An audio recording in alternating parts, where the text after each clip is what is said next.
Welcome to Hurrdat Sports Live. I think we were one of the better teams in the country last year in short yardage, and that's our plan is to carry that over again. You know what I mean? That's something that Coach Rule, our staff, Hogerson, especially Donnie, that's something that we pride ourselves in. That's probably the backbone of Nebraska football, I'd assume, is tough yardage, blue-collar football, go get it, right? That's kind of our mindset. And so we won't skip a beat there. That's our focus, and we plan to stay ahead of the pack in that realm.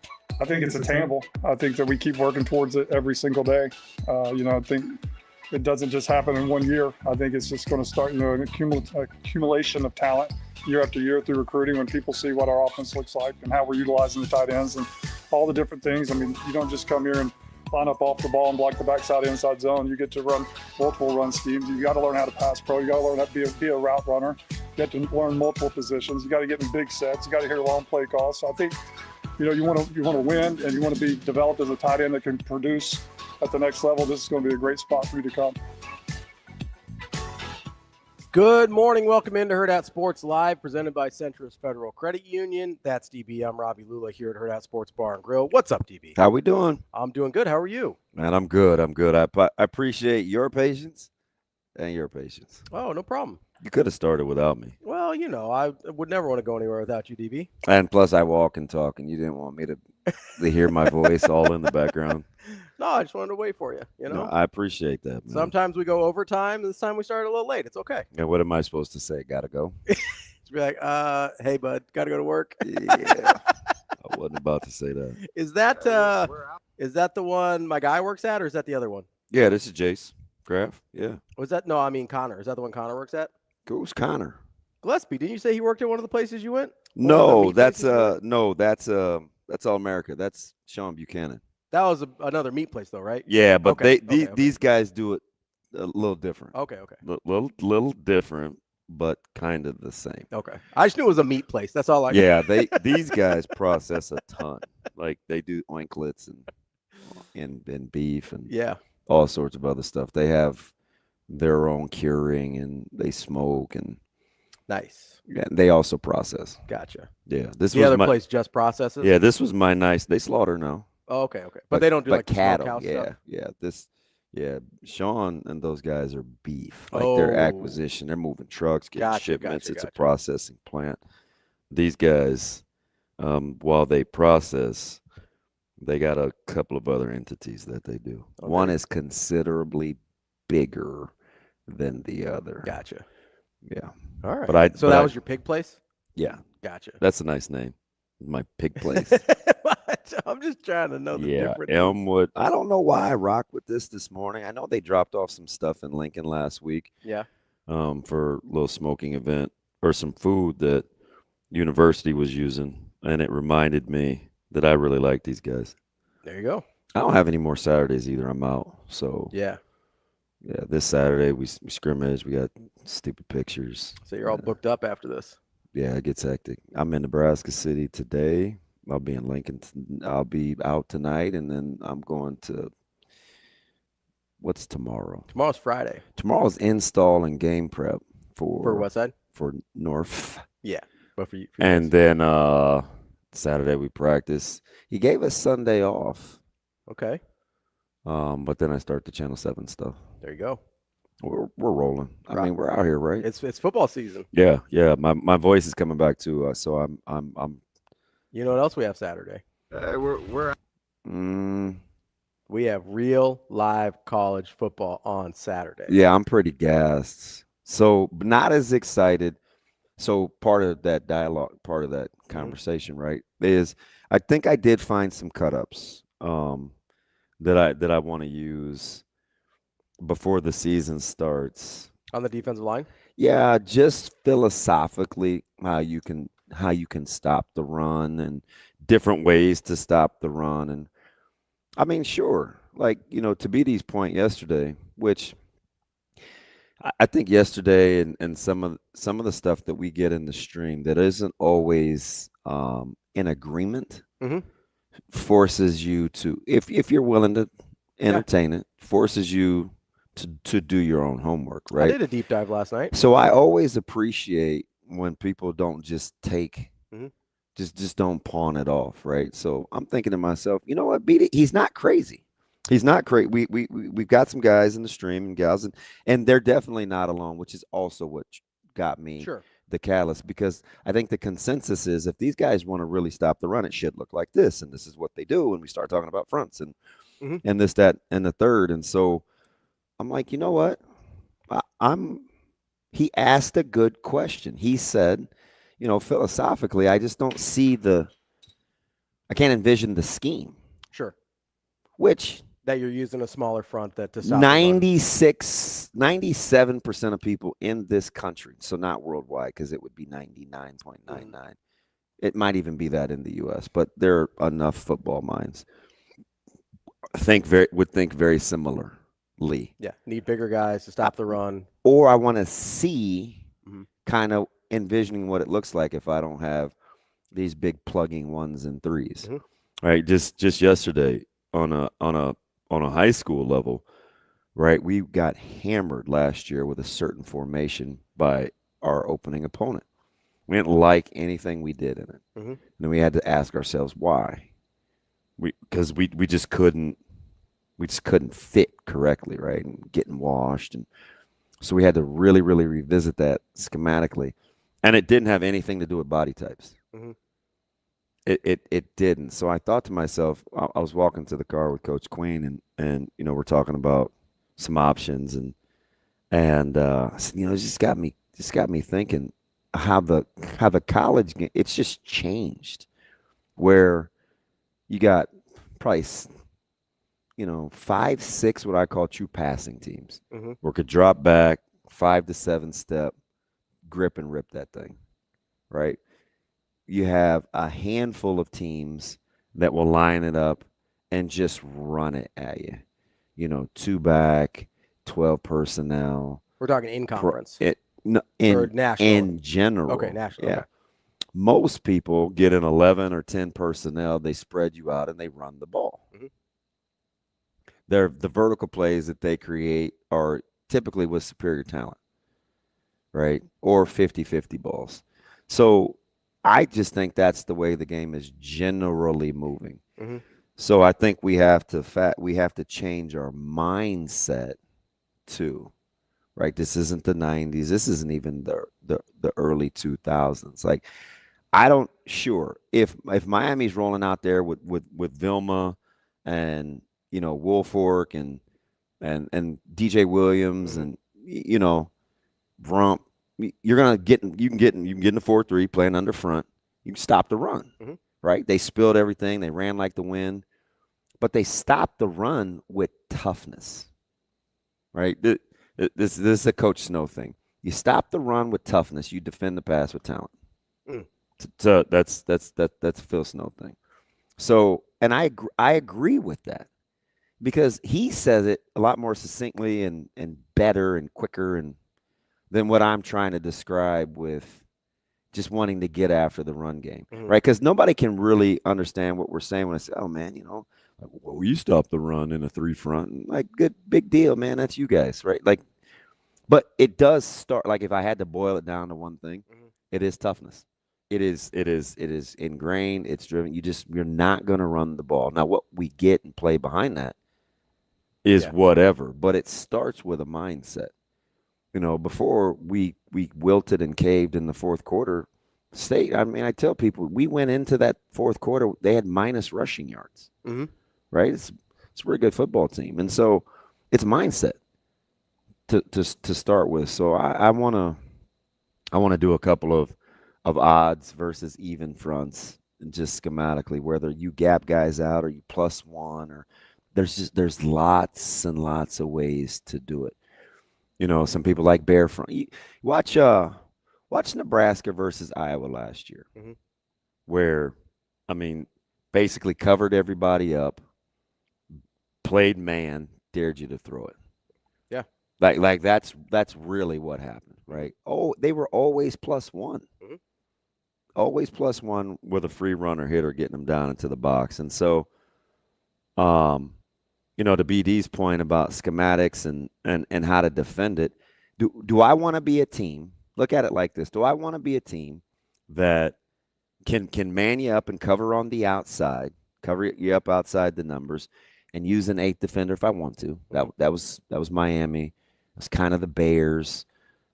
Just depends on how good you are on the back end. Versus, do I want to play some variation of like quarters and try to fit in the run game that way, right? I'm sure Nebraska reps a ridiculous amount of time fitting in the run game out of quarters. Is that their preferred deal? Oh, so that's challenging, isn't it? Probably not. You better rep it. So Fitting in the run game out of quarters because you don't have an extra body. Not in theory. So there's no like insurance. There's no everybody has to get their side quarters right. represents how many? 4. Yeah. Right. So how many are you using in the back end? 4. Okay. How many does that leave you in the box? 7. How do people typically like to run the ball when there's that many number in the box? How do they like to run it? No. Do they like to run it with 7 in the box? Yeah, typically. Typically more than not. Right. So the cat and mouse of it is really what BD's talking about. Because 7 you can usually pick up. You got your 5 on your lineman. You got maybe 1 tight end or lead blocker, and then your running back has to be 1 guy. Yeah, and don't get me started on using the quarterback. Yeah, sure. Because that quarterback run game eats up 7 in the box. Yeah. Any type of zone read, RPO. potentially RPOs. Yeah, that's where all that stuff was birthed. Right. So because then you just glitch the numbers. Yeah. So teams that can play in the 1 high and get busy are typically your better defenses because it's not just scheme, it's a numbers game. Yeah, it's the math. Yeah, I mean, and if the math. So I think Nebraska is going to be interesting. I think if they sat down and he took some truths, I'm sure you'd love to have Ty Robinson back. Yeah, you'd love to have Nash back. But my concerns, and I think in general, the defensive concerns should be more about youth. Not size, and the inexperience. It's the inexperience, especially along the front. Yeah, you got converted conference guys. You got a guy playing out of position, going from the Big 12 to the Big 12 to the SEC to now the Big 10, whatever you want to call Oklahoma. That's probably more the concern, than it would be just mass. But there's several ways to get around it. I did a little bit of a deep dive last night because I was trying to find an example of what we're talking about, a smaller front that's quality at stopping the run. And I wanted to find it with the team that nobody would be able to come at me and be like, well, they're just so much more talented than Nebraska is. Did you use a college or a pro team? College. Okay. I wanted to have it as light comparison as possible. So I went back to last year's, and I found one that I think fits. And I think you'll like this one.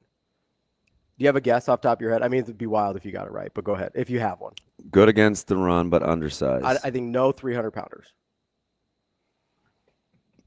Give me the conference. ACC.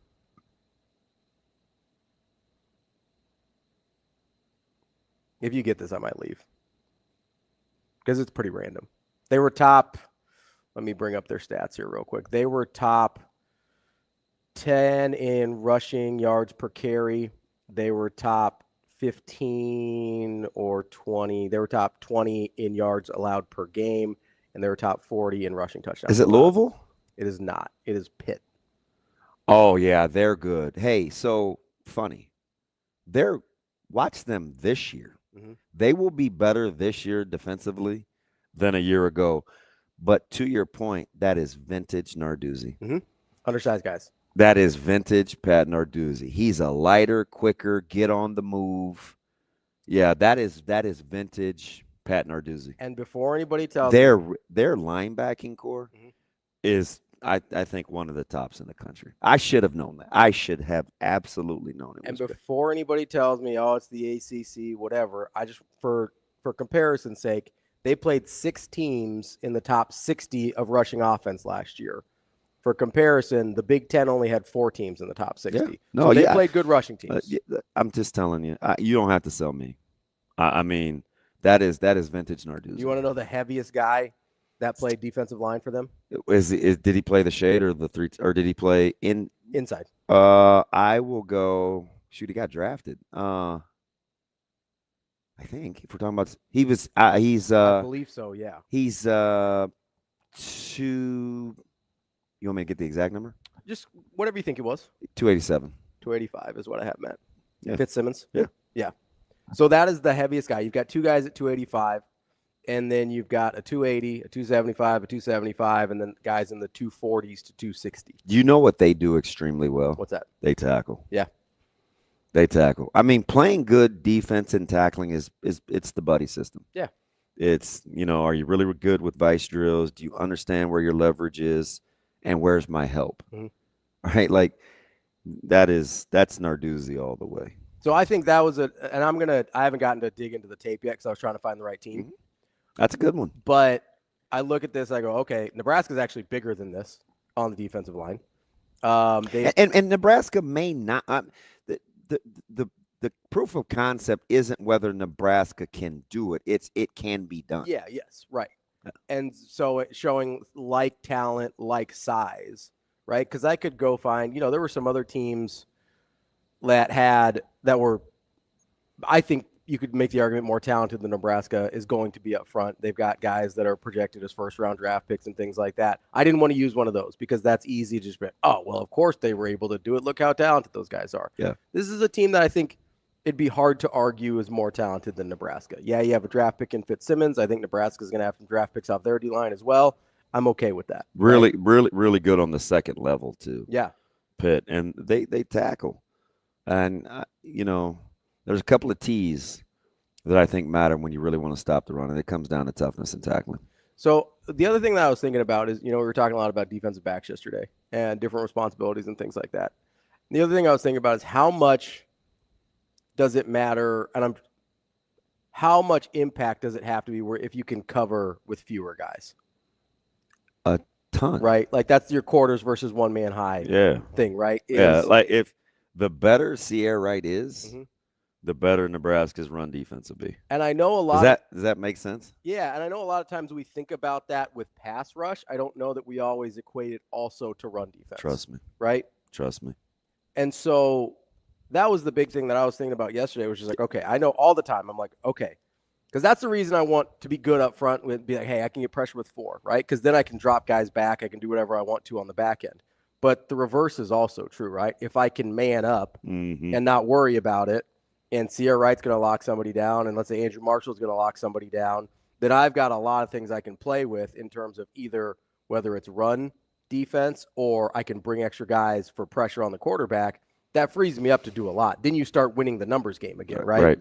Right. It starts flipping back in your direction. You'd be like, oh, well, I can pick up the quarterback because I've got the extra guy. I don't have to have him back in quarters. Yeah, I would venture to guess, this is super anecdotal. The majority of the top-ranked offenses, I would guess their primary for personnel grouping is 11. I think it's one back, one tight end.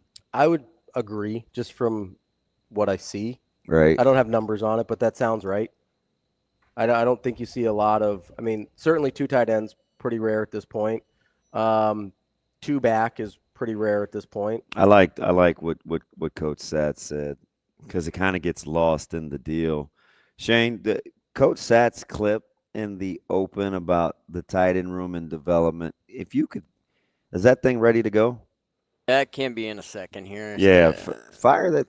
Watch what he talked about in the utilizations of the tight ends, and he kind of just, by the way, is getting to the backside on an insert. Just listen to this for a sec.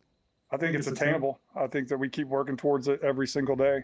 I think it doesn't just happen in 1 year. I think it's just going to start, an accumulation of talent year after year through recruiting when people see what our offense looks like and how we're utilizing the tight ends and all the different things. I mean, you don't just come here and line up off the ball and block the backside inside zone. You get to run multiple run schemes. You got to learn how to pass pro. Okay. Just don't block backside, inside zone. You know how many turbos we have in a practice as a team that runs some inside zone? Hey, who's got backside? Who's got backside? Whether you insert with short motion, whether so the multiple things can be true at once. If you're not good at that yet, what are you doing in the meantime?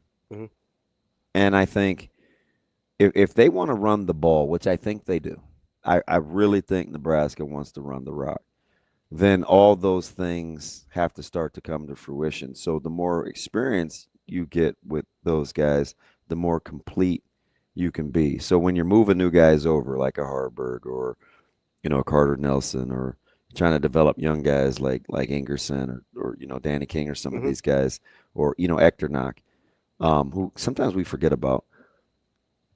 Like the ability to be an extension of the offensive line is critical. Yeah. Which is one of the first things that I think Coach Holgorsen was comfortable with Donnie and Sad, is kind of the symbiotic kind of thing that those guys had. Which you talked about yesterday too. So yeah. Like isn't that weird? Yeah. You brought up Donovan yesterday and how working with the tight ends matters with the offensive line, and he's consistent, because when was the bowl? Yeah, December. In the lobby, he said the exact same thing. And that was from meeting him 5 weeks before that. Right. So it's something that clearly stuck in his mind about what makes that relationship functional. I also kind of appreciated that he, and I like to be validated when I'm right about stuff. When he talked about the types of tight ends, right, where he's like, okay, Lindemeyer's the most complete in terms of what we ask him to do. Harburg's still learning because he's new to the position, and Carter's probably not really an inline guy yet, right? Which is exactly kind of what we described over the last couple of days. When we break the huddle, that's right? that and the other. Like, when you break the huddle, you don't know what's happening if Luke Lindemeyer's in the game. You might have a better idea. I mean, you have a much better idea if Carter Nelson's in the game, I'd say, and somewhere in between with Heinrich Harburg. Yeah. Harburg's versatility makes it a little bit more challenging, but he's not going to be the same as a Lindemeyer at this point. That was the Markway clip, correct? Yeah, I think so. Shane, I think it's, testing my memory, it's 4 or 5. It's sat on Mac. Is the clip young Mr. Lulla is talking about. On Mac's injury? Yeah. Yeah, I believe so. Okay. He comes and eats with us every day, and he's, he doesn't come to all the meetings because he's doing rehab and stuff in the training room, but he's around the guys all the time. He's at practice. He's on the sidelines. He helps me do personnel. He's there helping coach the young guys. So he's staying involved. It was bad. Once you heard what happened, it was terrible. It was a tragedy, but we're here for him, and we're going to get through it, and we're all going to be better for it. Shane, try 4. I think it's 4. Yeah, I knew it was 4 or 5. Yeah, I was thinking about that. I was wondering what y'all were going to ask me, and I was thinking about that just walking in.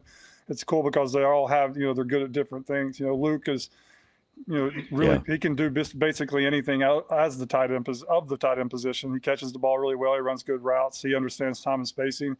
He understands footwork and blocking. He's got the best pad level.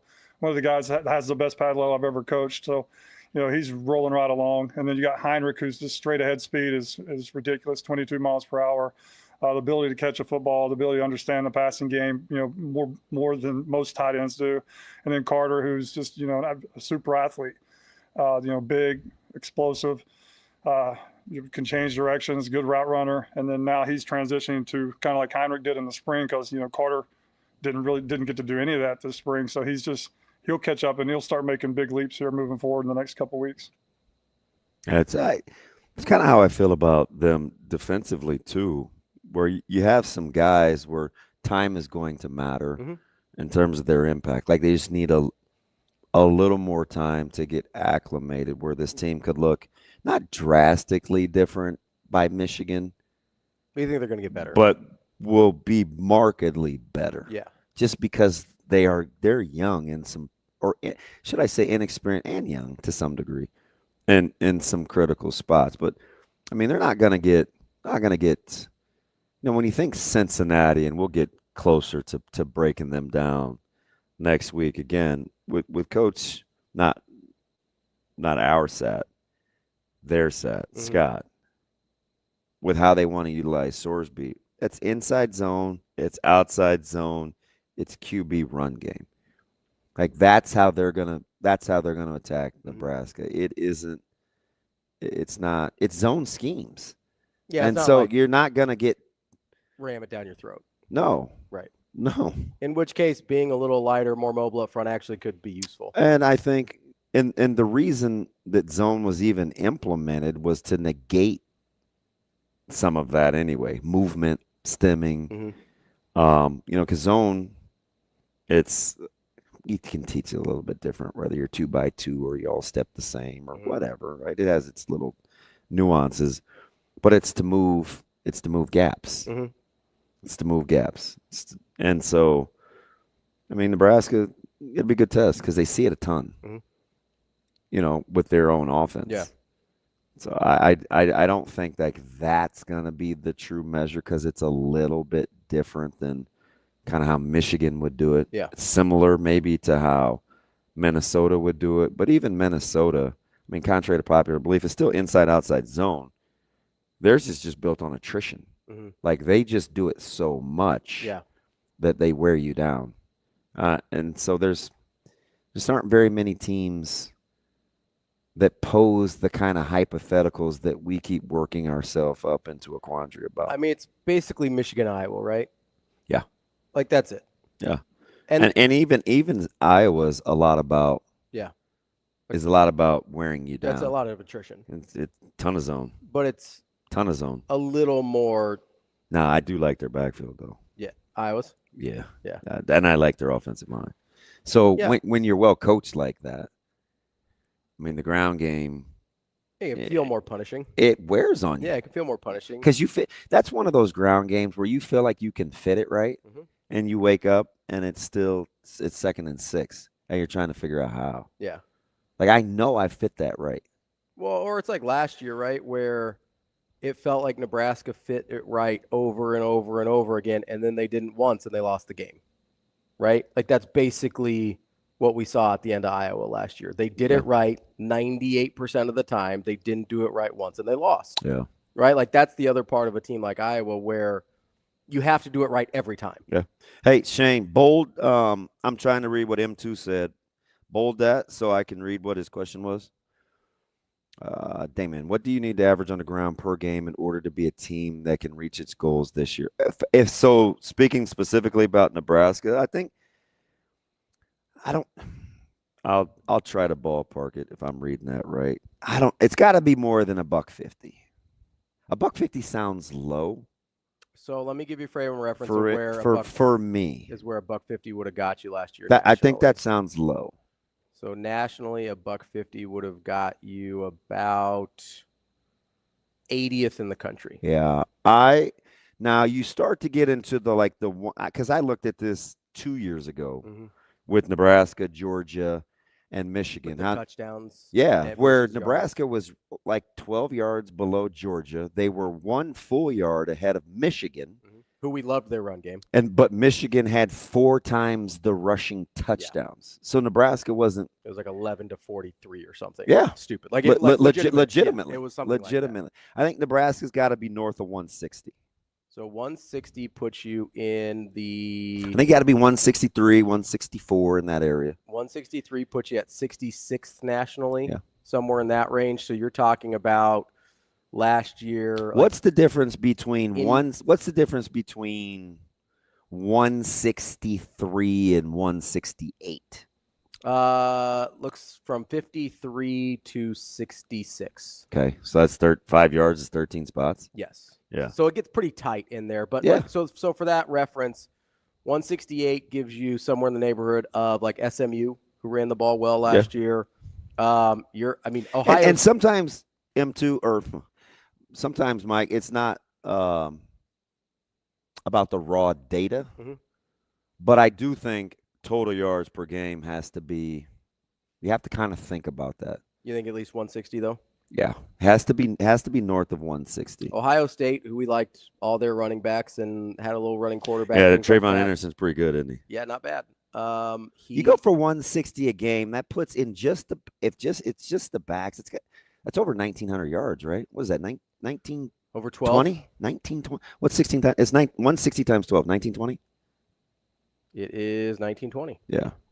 Good fast maths. Easy. That's a Calebism. 160 times 10 is 1,600, and then yeah, I took the remainder times 2. That makes sense. You got Easy that math. Common Core stuff over there. Yeah.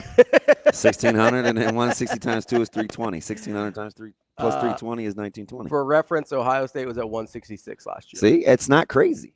Indiana, who I think we liked how they ran the ball, was at 165. Yeah, it's not. I like it's pretty smart. Yeah, no, I mean we're in the neighborhood there. That we Pretty are smart. firmly, but that would have to put you for what I gave you on the rushing stats of Big Ten teams last year. You probably have to be top 5 in the Big Ten in rushing. If Nebraska wants to reach its goals, to 165-ish. Yeah. That's going to put you top 5 probably. Last year. Did you watch USC's fall camp with Lincoln Riley? Mhm. It kind of slid in the fact that they need to run the ball better. Yeah.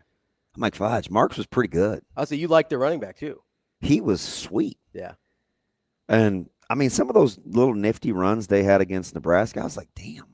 You know, part of the thing, though, with Lincoln Riley is he's a big, I need my QB to be able to run guy. Yeah.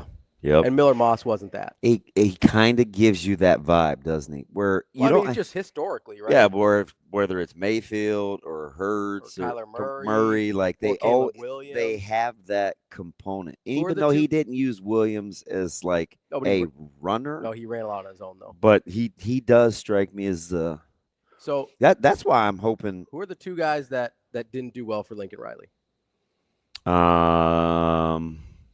One at Oklahoma, one at USC. Well, Miller Moss is one. Yep. And then Oklahoma, you're dating me, so we're talking pre-Georgia Bowl. He left, didn't he? Yep, he did. I can see him. Down in New Orleans now.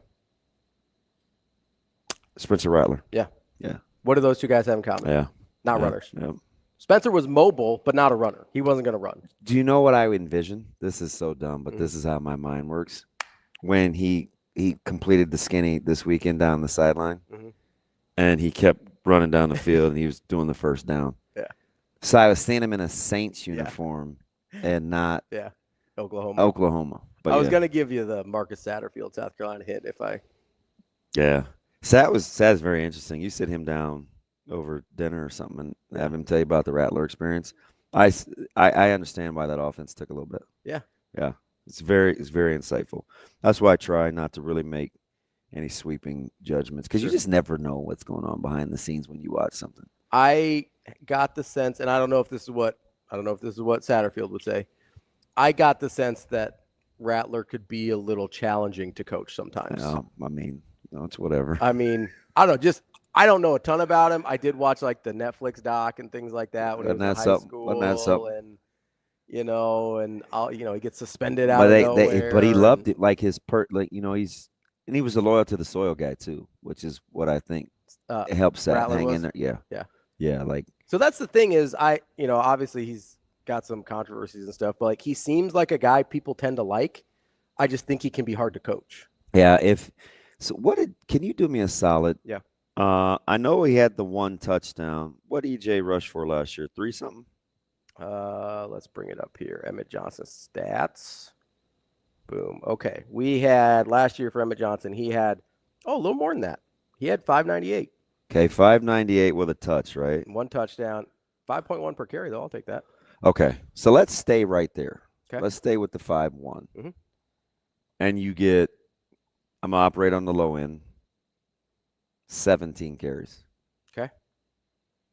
Will you take 105 out of your RB1 per game? Absolutely. What's 105 times 10 or times 12? So 105 is 210. 210 plus 1,050 is 1,260? Mm-hmm. I'd take 1,260. Out of Emmett? Yeah. Absolutely. And 17 is low. I didn't want to.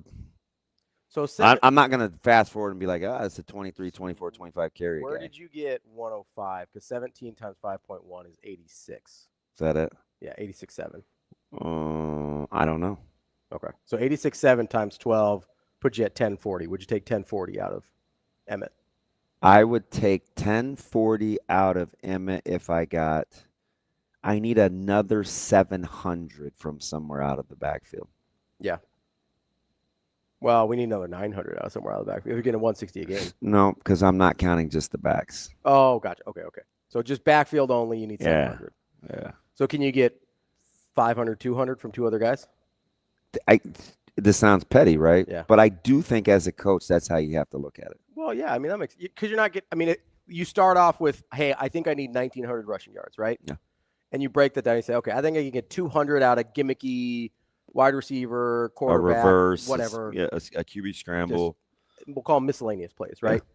So you need 1,700 out of true running game. So you go, okay, I'm not getting 1,700 out of one back in all likelihood, right? That'd be incredible, but not going to count on that. Well, if they got 1,700 out of one back, we're having a whole different discussion. Yeah, you're like looking at tickets to see what seed you are. I'm doing my lap on my 10 and 2, right? So, wouldn't that be something? Like, it'd be hilarious if that's how it happened. You know what I mean? Yeah, for all the doom and gloom, and there's no way. Like, we're like acting like there's just no way somebody's going for 1,700. I mean, and also, until I don't know, a month ago, I was pretty blah on this running back room. Yeah. I mean, so it'd be. No, it's aggravating. Yeah, I know it bothered you a lot. Yeah. Like really pissed me off. But everybody said I was so bothered by it. Yeah. Remember the one day I asked Shafe, I'm like, you guys continually taking a duker on this running back thing. Like, what is it? And I think what his response was dead on. Mm-hmm. He's like, look, man, look what we're comparing it to. It's the frame of reference. This is Nebraska. Yeah. Like, this is what we're accustomed to. If you don't have Amir Abdullah at bare minimum, you're like, what is this guy? And I was like, oh, okay. Which makes sense. Which I think is what I meant when I say they've got guys that are I think that's why we get mad at Coach EJ. Yeah. Right? Because we want that dude to walk through the door. And I'm just here to tell you, the last meaningful guy that we had that we actually revered as a runner was not recruited as the blue chip runner. Yeah. The next guy after that was not recruited as the blue chip runner. And I'm not talking about Rex. Because I don't think we look at Rex's rushing career and we're like, ooh, we want our guys to be like that. No, we want them to look like Amir. And who's the guy? Who's the next guy I'm thinking of? Same era? Yes. Halu? Correct. I like Roy Halu a lot. Did not come in with No. Bells and whistles and blue ribbons. And so I always felt like. And Amir, like we said yesterday, was the third back in a recruiting class that was an afterthought. I mean, when did he say yes? Late. I mean, it was the last month of the recruiting cycle. Yeah. Well, everybody. Where was he going? UAB? Yeah, UAB. Because that was the only other place that was going to let him play running back. Everybody wanted him as a defensive back. So it's like. He had some late interest from SEC as a defensive back. Nebraska was the only power school that wanted him as a running back. So I think we sometimes misremember. I mean, not everybody's going to get the top back or player in the country out of Wichita or Omaha Central that's cool. But you could have a guy like, we like EJ, but a guy that's really flown under the radar until recently is Mekhi Nelson. He was there all year last year. We didn't really talk about him much. It was like, he's not quite ready. He's a little undersized. And if Mekhi pops, I was an EJ guy all the way. Mm-hmm. Oh, and Coach Rule too, right? They both those guys, like, personally, loved him. So it's, I don't know. I worry more about. This is dumb because I don't want to pigeonhole the numbers. Mm-hmm. I'm more about balance than I am raw data. Sure. I want to be, because at the end of the day, the backfield itself or the offense in general? The offense in general. Okay. Because the only thing that if you just pinned me down and was like, what's going to matter the most? And I would tell you, Nebraska has to be able to run the ball when they need to, not when they want to. Yeah. If Nebraska can run the ball when they need to and not just when they want to, you got a chance to really cook. Like, that's the difference. I'm talking 4-minute offense. I'm talking red zone. I'm talking game away. Get the 3 yards on second or third and 3 at the 19-yard line. Because you know what happens with a team that isn't used to winning a lot of close games? Mm-hmm. Running the ball when you need to is peaceful. Gives you confidence. It's peaceful. Yeah. Calm. Yep. It's like, I know we can go to this. So it does things for you emotionally. Does it feel more steady? Yeah. Like it feels more steady Yeah. than the passing game if you're not used to winning. It's like the opposite of X Ambassadors. Little unsteady. Correct. Yeah. Really more of a jungle guy myself from X Ambassadors, but Do I know that song? maybe not. It's a good song. It wasn't on the radio time. It's a really good song though. It was one of my favorite. If it wasn't on the radio and it was X Ambassadors, I probably didn't catch it. It didn't sound like the rest of their songs. It was a little different vibe. It was one of my favorite lifting songs actually. Oh, so it has some tempo to it? Yeah. It was a little bit more upbeat. No, I'm cool on It wasn't that. like Renegades or anything. I'm cool on that. You big Renegades guy? Do I know that song? Probably. I'll play it for you during the break. Nah, sing it. I don't actually really remember how it goes. Hold on, let me think. Nah, it's okay. It's okay. Living like we're renegades. Hey, hey, hey. It sounds a little like, I know that song. Yeah. It was on a lot of like Jeep commercials when they came out with It that sounds like that one group that Lumineers. my old part. Yes. Oh my gosh. I was about to say it sounds like the group that my old partner used to like. He's a big Lumineers guy. Right, exactly. That's weird. You know what it was? Is when I did the hey, hey, hey, I was like, wow, that sounded a little bit like the Lumineers in my head. Remember when he came in bebopping to that? Because I hate when people, first of all, people that talk on their speakerphone Yeah. in public ought to go to directly to jail. Do not pass go. Do not collect Straight $200. to jail. But this dude came in like playing music. Oh, that's wild. I'm like, man, shut that off. I don't want to hear that. Not a big Lumineers guy. Most people at 540. You know what I mean? I can't stand that. I do want to know why people. Which one was it? It was. They were new. No, I meant which partner was it? Not the light skinned guy. I figured. The Lumineers skew a certain demographic. It was all I could do to get him to talk early. Dude, come in there and just be banging away on the keyboard. You good, man? I feel like a penguin. Working. Michael, you You know what was my favorite? guess we're not gonna talk. You I'm know, cool. You know what was my favorite thing about filling in with Michael? What? Every time he'd like have me fill in, I'd be like, hey, like I text him day before, like, hey, anything you want me to be prepared on? Same thing you'd ask me. Yeah. You know, he's got like the notes, right? Like he's got like a TV script basically. And I'm like, hey, so I know he's got his stuff. I'm like, hey, anything you want me to like be prepared on, whatever. He's like, nah, I like to see your reactions live. They used to do that to me all the time. I'm like, all right, bud, I guess that's what we're doing. They used to do it to me all the time. Kevin started it. Yeah. He's like, yeah, I like you better off the cuff. I'm like, You sure about that? well, you have to be able to reel me in. Yeah. Like, if you don't, I mean, we'll end up talking about. Clearly, it's something I'm very good at. Man. Lucky we're not talking about cartoons or something.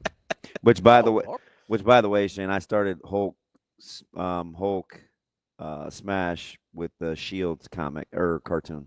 Is it good? It's pretty good. Pretty solid. Not a big Red Hulk guy. Speaking of cartoons, you see they're doing an Archie movie? No, I'm not in on Archie. Not an Archie guy? But I like our Archie. And Wilson? I get it. Yeah. But no, I'm not a Yeah. Archie. He that was the Jughead people, right? In Veronica. Yeah, I think so. That's the show that they put on CW. Is it? Do they have an Archie show on CW? Who knows? They did it one time, yeah. What's the cartoon I'm talking about? What's the comic, Shane, I'm talking about? That's, Veronica, Archie, yeah, there's like Jughead. 15 different titles for that. I'm telling you, there Whatever was they're one of called. those shows on CW. There was. I Yeah. believe you. I just don't remember. I'm not a big like CW. I think show it was- I think I guy. caught it because that was Thank You, High Danger, Riverdale. Yeah, it was the. Oh, that's an Archie thing? It's the high school. Yeah. Oh, Name of the high school. I had no idea. Somebody's gonna tell me I'm wrong, but I think so. I'm today years old. I had no idea. I thought that was just some random CW show. Who hit me with the craziest today years old yesterday? I'm gonna Google Archie and Riverdale. Archie, Veronica, Jughead. You know a lot about those guys. I used to read the comics. I was a comic book guy. I read. Oh, they crossed over. I read Dagwood, Hagar. They crossed over in the Hagar the Marvel. Horrible. It was like X-Men versus Archie or something like that. Calvin and Hobbes. It does say, at least Google's AI is telling me it is based off the Archie comics. So you're right. Thank you. Nice. I had no idea. I thought it was just some weird CW show. Do you know the only reason that I know that? Big Archie guy. No. Big Riverdale guy. Do you know who used to call me Jughead? Who? Clinton in high school. I know it's misshapen, man. So I'm self-conscious. And don't forget about Betty and Veronica. Yeah, which one was? Nah, I didn't get into it like that. The Vers Clinton story is like one of my favorites. Oh, that's 100% true too. Oh, I believe it. I think he told me that story maybe like 8 years ago or something. I don't know if it Yeah, Vers is nuts too. On air or off air. And I knew he thought he was going to be all good in the neighborhood. I'm like, okay.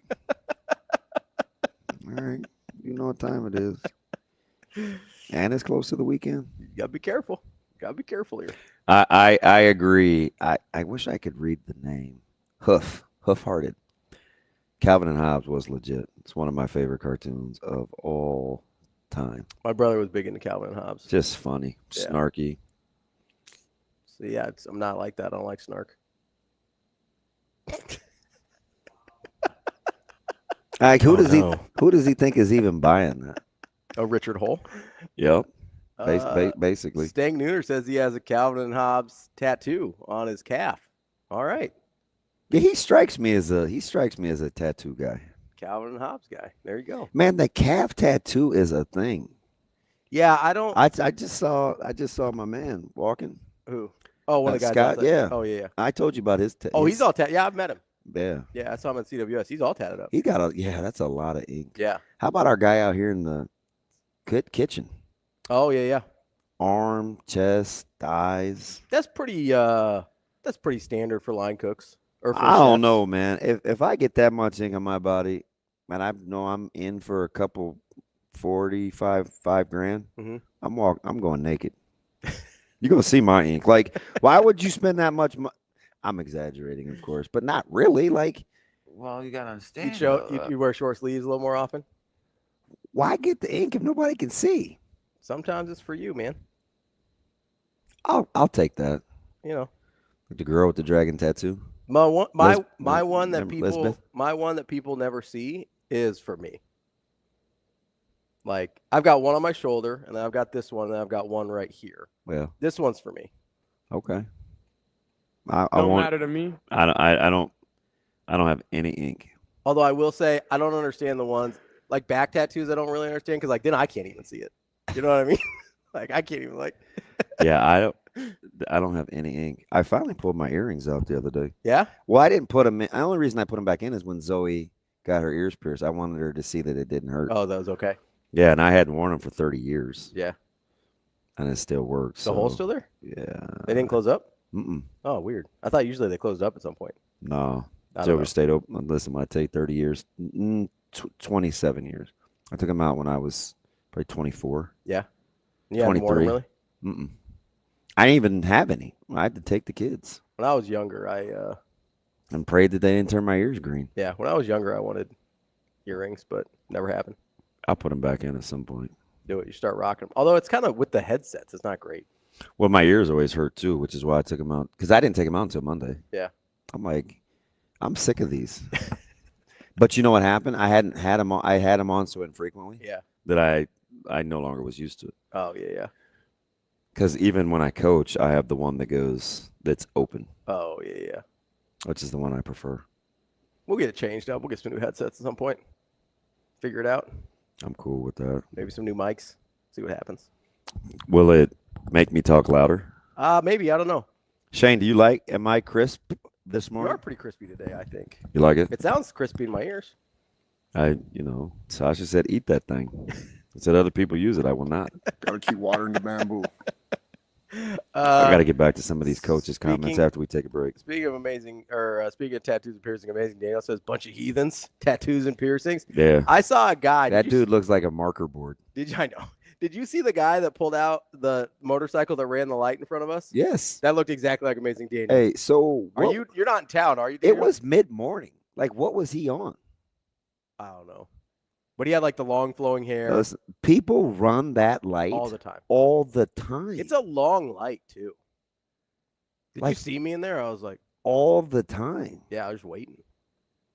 They run it a lot. I mean, something bad's got to happen at some point, don't they? But there's nothing really blocking your sight lines. So you can see what's coming. You can see what's Yeah. coming, but and then make bad decisions at that point. people, like, they run that thing like crazy. You can make well-informed bad decisions. What'd Lee say? Lee says, shout out Riverdale, Nebraska. DB probably watches at 2 a.m. because he gets bad shows at that hour. I don't remember the last. So I did look at one this morning. No. Yeah, it was like 10 after 4, and it was called, it was on Prime. I think Gator Lake. Oh, no. But the reason it was Gator Lake is because I was going to watch this other show called Hunted, and it's about these immigrants that were getting this boat ride, and their boat capsized, and like these rich people on the yacht picked them up, and he had like this super sweet house, but turns out that he wanted to hunt them. He was doing like a most dangerous game thing. So it was like others from this director or whatever, and Gator Lake was on there, and I was like, I wonder if this is bad CGI or like a legit looking gator. If it was a legit looking gator, I would have watched it. But of course, it was really bad CGI. So Lee, I'm learning. I did not do it. Amazing Daniel says we all look alike. I mean, listen, it was even like the style of hair looked like his too. Like the I don't know how to describe it. It looked a lot like Amazing Daniel. Daniel, is your wife's hair still dyed? I just want to know. Last time I saw her, it was green.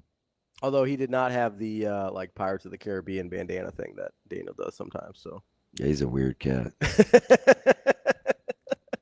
I know Daniel wouldn't be running in. I think deep down he hates Aaron Rodgers so much he's cheering against the Steelers. I think he does too. I think he is too. He hasn't said one good thing about the Steelers. Well, some people have lines they won't cross, and apparently Aaron Rodgers is. Are we doing our NFL next week? Yeah, we're gonna do NFL next week. We're gonna do our picks. We're gonna do our worst to first. We're gonna do our division. My worst to first was so easy. Yeah, I felt like I had a shot last year. I got it wrong. So easy. I'll be interested to see what you get this year. I want to.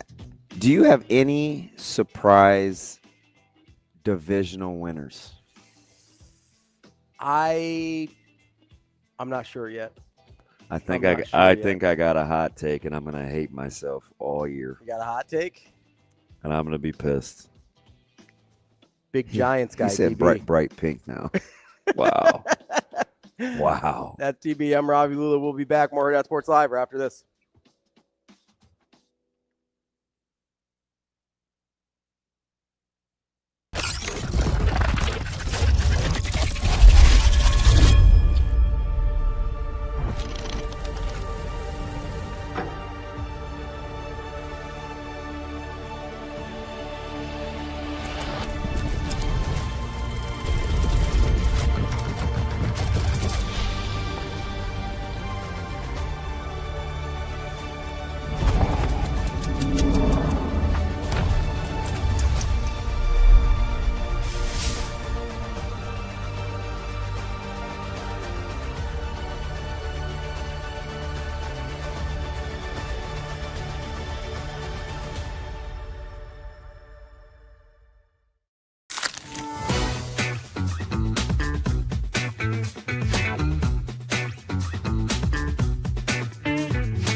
A successful financial future is built one coin at a time.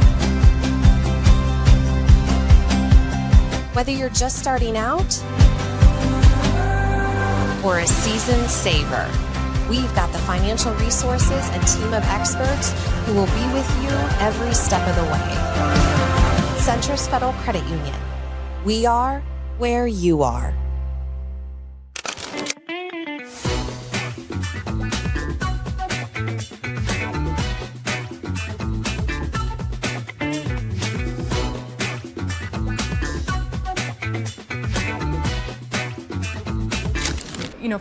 for your family. You know, this place means a lot to you. Your dad's name's on the stadium. You grew up, your childhood was going to his NFL games. So when you think back to your childhood and those experiences, how much did that shape who you are today? I think a lot of it helped, you know, where I'm at right now. To be around that kind of atmosphere and that level of football play, I didn't understand it back then, but now to look back, it's like I'm very grateful I had that experience. To be around great football players like Matthew Stafford and Calvin Johnson and a bunch more, it was just a cool like lifestyle to grow up in, of going to games on Sunday and then kind of like just celebrating.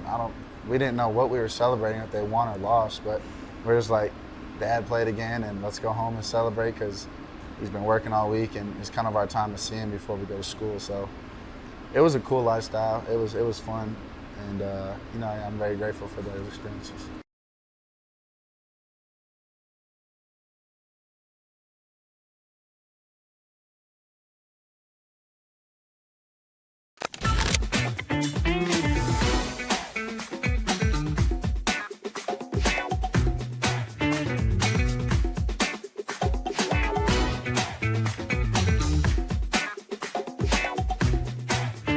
Well, I think it started out with just fundamentals, you know, guys. Like, football is football, and I said it in my first press conference. You know, Kansas City has great football, but being in Nebraska, they love football, which I love, and I think it's a special place. I hope I answered your question. What have you seen from Jalen George? You know, he's in that green jersey, and just how he stayed ready or got ready now that he is fully healthy. Jalen is an energy giver, you know. When he was injured, he gave energy to the room, motivated guys, and now that he worked his butt off with Drew and coming into on the field, he's doing a good job, basically taking a lot of football risks, because he missed a lot of football, but he's doing a good job running to the ball, getting in game shape, because that's the hardest thing by sitting out that long. He's doing a good job, and he has pass rush ability as well. I'm very excited to see where Jalen George go and help us interior.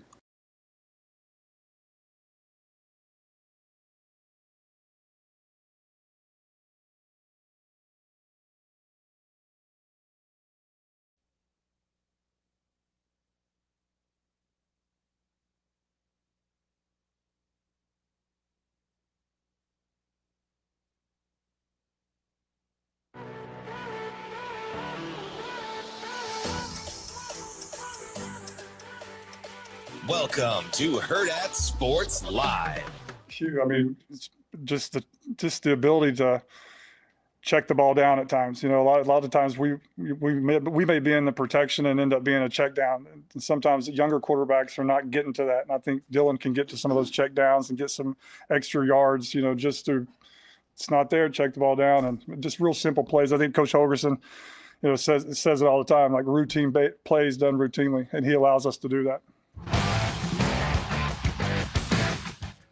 Welcome back, Hurrdat Sports Live, presented by Centris Federal Credit Union. That's DB. I'm Ravi. Lulla. You can do some routine saving with Centris as well every time you spend with your Centris Visa debit card with their Roundup program. It sends money from your checking to your savings account every time you use it, and it rounds up to the next whole dollar. Go check it out, centrisfcu.org, to find out more. Terms and conditions apply. Federally insured by NCUA.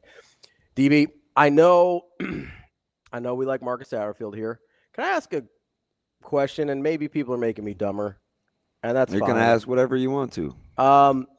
It seemed I don't quite understand why people care about the pay thing. I don't know. I'm over it. Like I need to probably get better at this if you want me to be more engaging on things that I think are pretty dumb. Yeah. If I shut it down, I've shut it down. Yeah.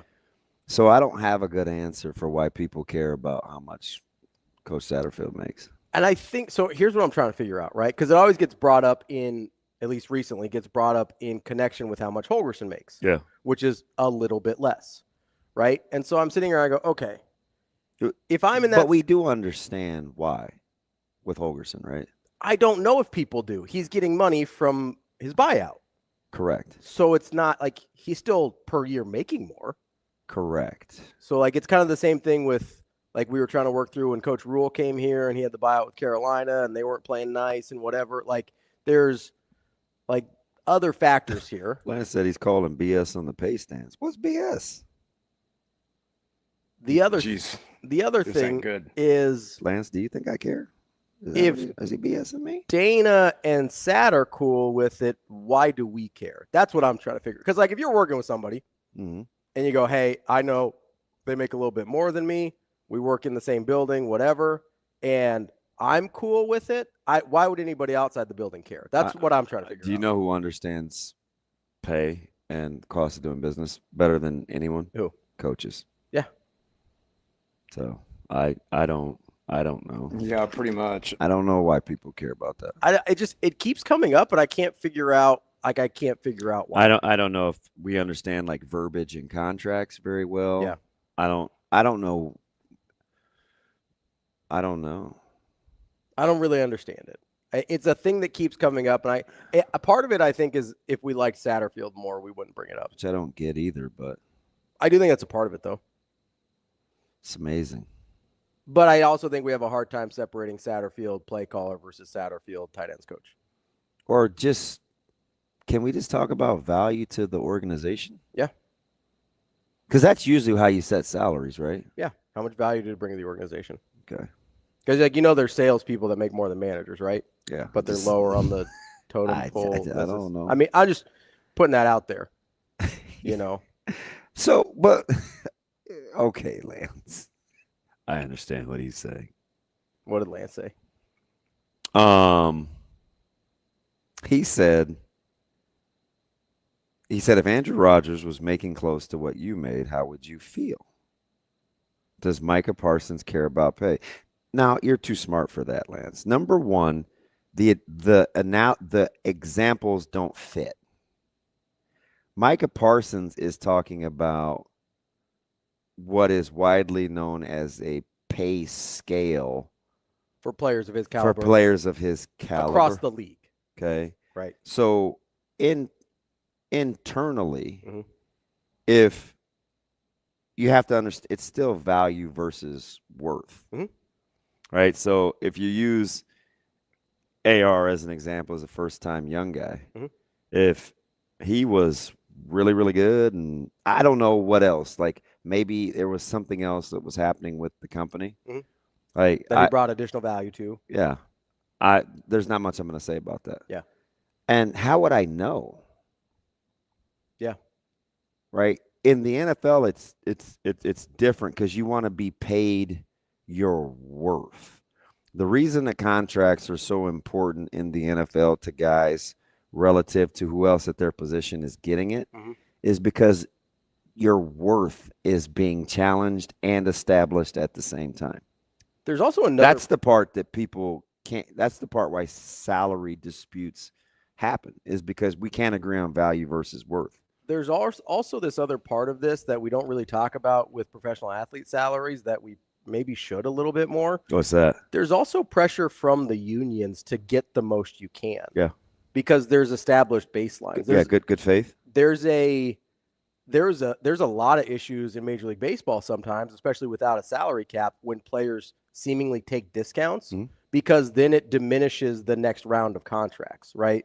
Players unions always want the money to go up and they want everyone to maximize whatever they can. That's why, like in the NBA, that's why deals have to get approved. Yeah.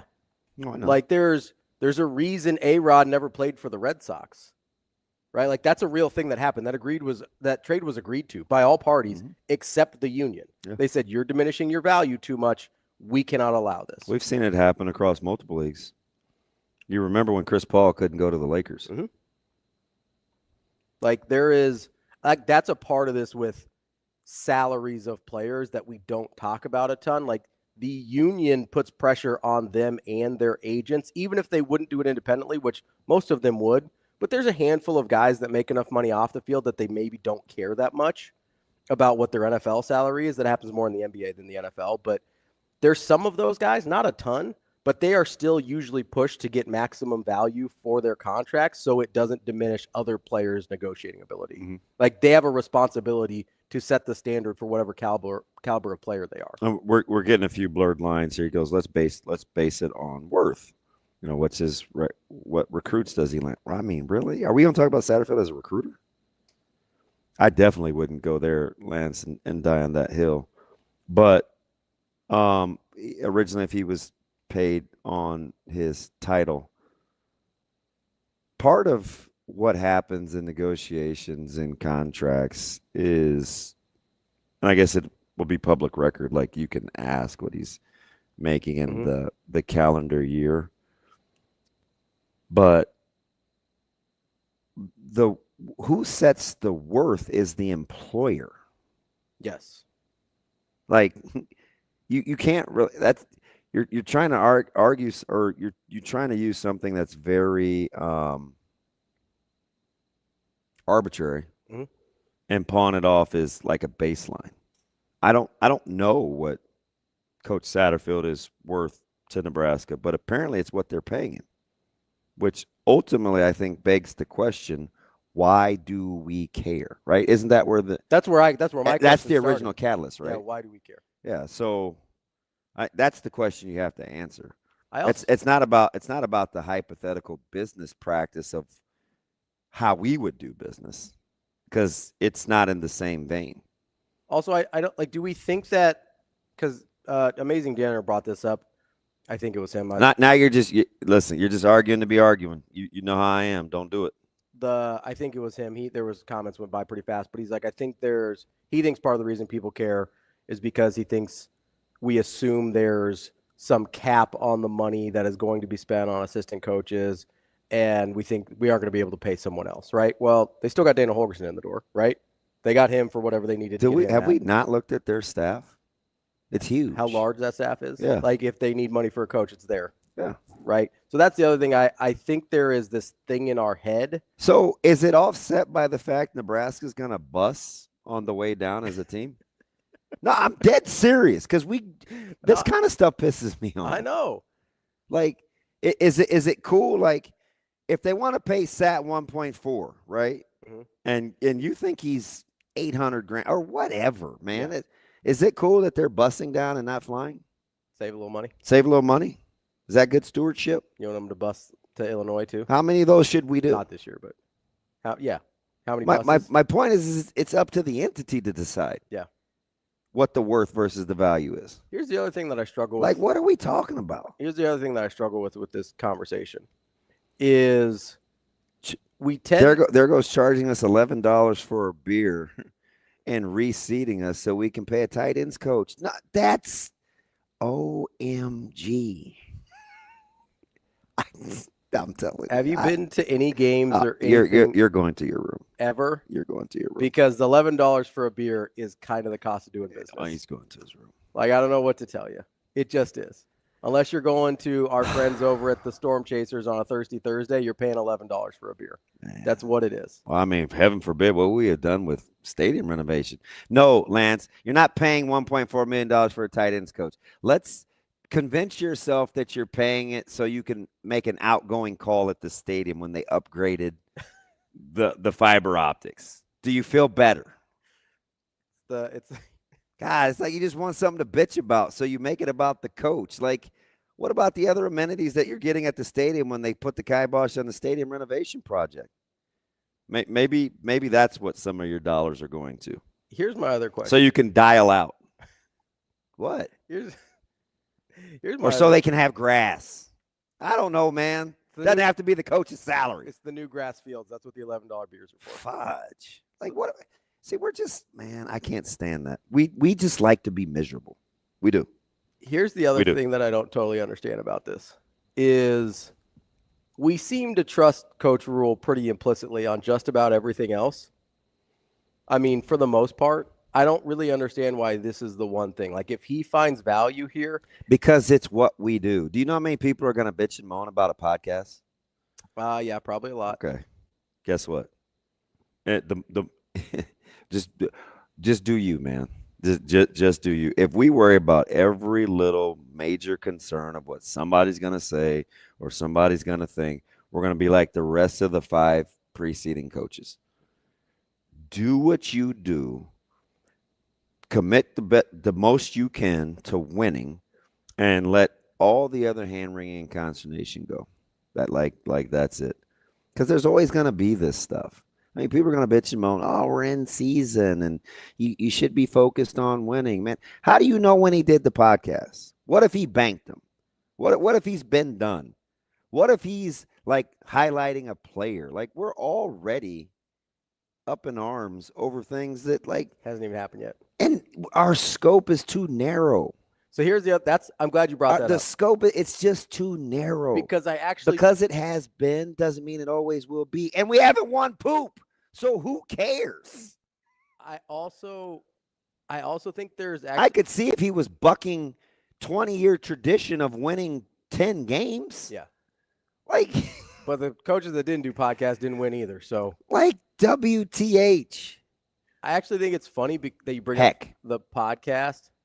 Because I just use that as an example because it drives me up the wall. No, I actually think there's a corollary here with the Satterfield thing because you brought it up. Our scope is too narrow, right? We think, hey, he is spending an hour a week. Let's say he is doing them live. Let's say he's doing them in real time, right? Hey, would we be cool? Yeah. Would we be cool if he came out and said, hey, I'm recording these podcasts at 2 a.m. They're my own. Are we cool with that? No, we wouldn't. Well, why not? Well, 2 a.m. you could be watching film. That's what people would say. But here's why I bring up the scope is too narrow thing that you brought up. Because do you think Coach Rule being a voice in college football is good for Nebraska? Yes. Ding, ding, ding, ding, ding. Yes, I do. What do you think the podcast allows him to do? Be a voice for college football. And you know what? Advocate for Nebraska. Do you know what I really mean? And I know people can make you dumber. Let's just hypothetically say, I don't know Coach Rule. I don't have any personal opinions on Coach Rule. Hypothetically. Okay. A coach who's from day one. I'm only going to tell you the facts. Who from day one has said, I'm about the University of Nebraska. I love this place. Is that fact or fiction? 100% fact. Okay. A guy that has found a way to embrace the culture, who has put what the state of Nebraska means to him and how he feels it has been slighted nationally since he's been here. Fact. Okay. We keep wanting to make it about, well, we don't win enough, therefore.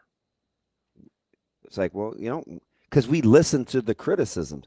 You don't even win. Like, how are you still a blue blood program? Or you don't even win. How are you nationally relevant? What if you had a head coach that caved and prescribed to that or subscribed to that? Then you're in trouble. You're in trouble. Like a lot of trouble. Like, so just think of the alternative. Like, what if he just gave in? Well, nobody else thinks we're very good, so I'm not going to do what I can while we're trying to win to make sure that we feel good, that other people know and feel the same way that I do about this place. Should he not do that? No, he should do that. It's the dumbest thing I've ever heard. He should absolutely do that. And if you think that somehow Coach Rule will be distracted from coaching because of a podcast, because of a promotional branding, I don't know what else to tell you. Because the other guys that weren't doing it weren't winning either. So what difference does it make if you grow the brand? And why I first said that the scope is too little, I get it. 50 media throng. Where it's Nebraska 24/7 in the state of Nebraska. So that's our prism. It's not like that in California. It's not like that in Texas. It's not like that in Florida. It's not like that in Springfield. It's not like that in Virginia Beach. So why not nationally try to reach the masses for the good of the program and branding's sake? You want him to wait until you win a certain amount of games to talk? Not really. Does that even make sense? No, because then he seems like a front runner, and we don't like that either. It's like, right? I don't know, man. Maybe it's just me, and I listen to the empty cans because they do rattle the loudest. But philosophically, it doesn't make any sense to not promote the brand. I mean, I hope, like, find a way to go on to some national, find a way every week to go on a national show and talk about Nebraska. Advocate for the program. Because you know what we do? This is what pisses me off. We bitch and moan. Well, why'd they let Ryan Day come? It's like a free infomercial for USC or Ohio State. Or why'd they let this coach do it? It's like a free infomercial for, oh, great, here comes the 4-letter network having this SEC coach. So what's the counterpoint? The counterpoint is we do it too. Why can't we do it too? Why can't we do it too? And why do we have to wait to win? If he wants to promote on a national branding level the importance and the value and why he feels the way about the University of Nebraska the way that he does, why would that bother us? I don't know. It's one of the things I like the most about him, frankly. Because he's not waiting? Because he's actually doing what he tells recruits on the road? Hey, don't wait till you feel like we've reached a certain level of achievement before you hop on board. Hop on board now. Yeah, he's practicing what he preaches. Don't you want him to be like that? Yes. He's practicing what he preaches. I would. How many times have we said he wants guys that believe in the program before it starts to win? Why? So okay. why would it show he doesn't believe in the program? Woe is me, and Lucas. I'm gonna hear you out. Why is it exhausting being a fan? Okay, here we go. Why is it exhausting being a fan, especially when you have options? Misery is optional. Misery is optional. And full disclosure, who needs help doing bad? You can do bad all by yourself. Yeah. You don't need. We don't need help. Like, why is it exhausting? I'm listening. Whenever that happens, but why can't he do that? Here's where I think there is a corollary to the Satterfield thing in terms of the scope being too narrow, right? He's doing the podcast. We're like, oh, he hasn't won yet, whatever. He's advocating for the brand. He's not wasting time. This is a positive thing for the program. You think Android does fewer commercials because of what Apple's doing? No. Do any brands or good companies, do they do that? I mean, should Adidas take a backseat to Nike because they had Just Do It? Does Diet Pepsi not advertise because people like Diet Coke better? I don't understand.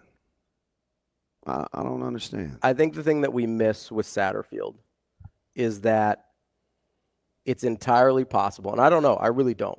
It's entirely possible that there is value that he brings to the organization that is not directly related to the position he coaches. Where I agree with you, and which is why I tried to nip it in the bud early. Like, that's the whole value versus the worth thing. Like, why are we trying to guess and speculate and hypothesize on what his worth is to that organization? Don't we have enough business to mind? Apparently, we do not. I don't know, man. Maybe it's just me. But that's, I think, where you have to widen the scope a little bit, right? Is to ask yourself, if you're Coach Rule, right, and because everybody's comes back to, well, why did he hire him in the first place? Like, if you're Coach Rule and you're putting a staff together and you know the things you need to accomplish in order to turn a place around culturally, and you're going to say, hey, these are the guys that I want, and you sit there and you go, okay, am I going to sacrifice somebody who I think might be a better tactician, or am I going to take the guy that I know 100% can help me instill the culture that I need to instill here? And you pick, and that has a certain amount of value to him, right? What probably more value than we're giving credit for. You know what's funny too is I think a common perception. This isn't everybody, but this is a handful of people out there that like to, kind of pass judgment and have our hands in other people's pockets. I think we know what it would take in terms of a price tag to be miserable. And I'm telling you, sure as I'm sitting here, no, you don't. Oh, I could be miserable. Oh, I could do that for X amount of money. Could you? Could you? I don't know, because I've seen a lot of guys quit that make a ton of money because they couldn't take the heat. Or they didn't like what came with it or whatever, right? So, like those paychecks aren't free, right? Like they're getting paid that for a reason. it comes with a cost, right? And you think those guys don't understand with that kind of earning power, you open yourself up for scrutiny? Yes or no? Yes. Okay. Yeah. So why do we think we know how much we could put up with, or assume we know how much we could put up with for a certain price tag? Yeah. It's easy to assume when you have no idea. Right? Right? I mean, really. When you have really no idea what it's like when it's not just, I mean, Coach Rule talked about this with the time in Carolina, right? When you can't really go to the grocery store, where people are saying things to your wife and kids. Like, we don't know what that's like. The examples are endless. Right? Whether it's your personal life too. You know, nobody has a buddy that's like, man, I don't make enough to put up with this. Like, how do you know? You're just so miserable. Yeah. It doesn't matter what you're making. Yeah, you could put almost any number on it, right? I had a buddy ask me, probably about a year ago. He goes, "Hey, how much would you need to be paid?" He's a very successful guy. "How much would you need to be paid to deal with X, Y, and Z?" And he kind of laid out a job situation for me. "Hey, I'm on call all the time. I'm doing this, whatever. These are my hours. I can kind of make my own schedule, but I'm never really off because I have to be available." I might need to leave Lucas alone. He works out 4 or 5 days. Lucas, listen, I'm not trying to make you mad. If you're one of these big yoke swole dudes that can like box and wrestle, I'm cool. I'm cool. Nah. But yeah, I'm cool because Lucas is probably younger than me. So he lays out this. I don't want no young lions. This whole thing for me. I need the old beat up dudes. And he gives me this example. He goes, "How much would you need to be paid to deal with that?" And I gave him my number, and he goes, "Oh, okay." And I know for a fact it was a lot less than he makes, and I think it was a very stark. A better way to ask the question is, what's a peace of mind worth? Sure. Do you know why most of us can't answer that question? Because we don't know. Because we seldom have had peace of mind. Yeah. That it's just the other way to look at AJ. I get paid adequately to listen to Ravi and DB every day. Listen, you know what? I know one thing. I don't make enough money to support some of your cut-ups and clips that you put out on social media. I didn't make enough for that, AJ. How about that? Don't get me started. I may still need a ride, too, so I better be nice. I don't want his fiance. You want to get the Lance on the phone? Me in the back seat. Is this Michigan Lance? No. Bulk Dog? Yeah. Yeah, let it rip. Lance, what's going on, bud? Lance, good morning. What's up, guys? How are you? I'm good, man. It depends. I liked you 10 minutes ago. We're wavering right now. I know. We're teetering, my guy. We're teetering. These last 30 years mean nothing. So. Good point. Good point. You get some grace. What's up, man? Now, why'd you have to put it like that, man? Now I got all soft again. Damn it. I know. Hey, you know what, though? You know what I think it is that I've been in some contract work before. Anytime you have published salaries, or you have someone negotiating on someone's behalf, whether you're an MC that has an agent in your guys' business, or you're Micah Parsons, you want to be paid with the same level that you're with. And so we can talk about enterprise value and how, what is the Big Ten standard for an offensive coordinator? And that's what you're going to get. That's not what we have anymore. And when I think about, like, you specifically, Damon, you always talk about how if I can lose with you, what does that mean? So, this. Oh, when I say, well, I haven't won with you. Yep, yeah. You haven't won with you. So I look at who's making 1.4 as a position coach, and we got guys like Larry Johnson, and I think when Elijah Robinson was at A&M, he was getting a bag. And so when I see that salary on a position coach, and I see, I have friends that have been season ticket holders for, multiple generations that are like, hey, I'm going to give it my seats when Dannon receipts us. I think about hey, what are we doing to make sure we're being, judicious with how we're spending our money? And I think of everything that Rule's done, this is the one thing where I can look and see, we've had coaches push coaches out before. I think you and I both know that. And so under the table, push guys out, say, hey, man, we need you to go find a job. Mm-hmm. And so it's just weird to me that at Larry Johnson money, we're a tight ends coach, and, we had people that are like, hey, I'm going to give up seats that my family has had for 80 years or whatever it is. Do you think that's I to pay don't coaches? Do you think that's to pay coaches' salaries, or how do you discern? How do you discern right now, what the money is actually, or you don't want to get into like the semantics of it? What if it's for grass? It's a pot of money, right? Sure. Whether it's for grass, for coaches, for students, I think people would be more on board with saying like, hey, let's give $700,000 to the student athletes, then let's pay the tight ends coach who is currently our coach $1.4 million.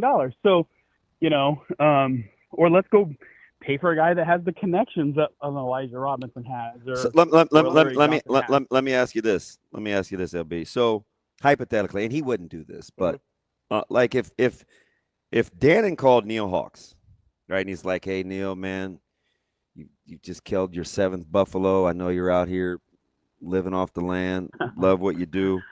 Can you scratch us off a check for $600K to compensate Coach Satterfield?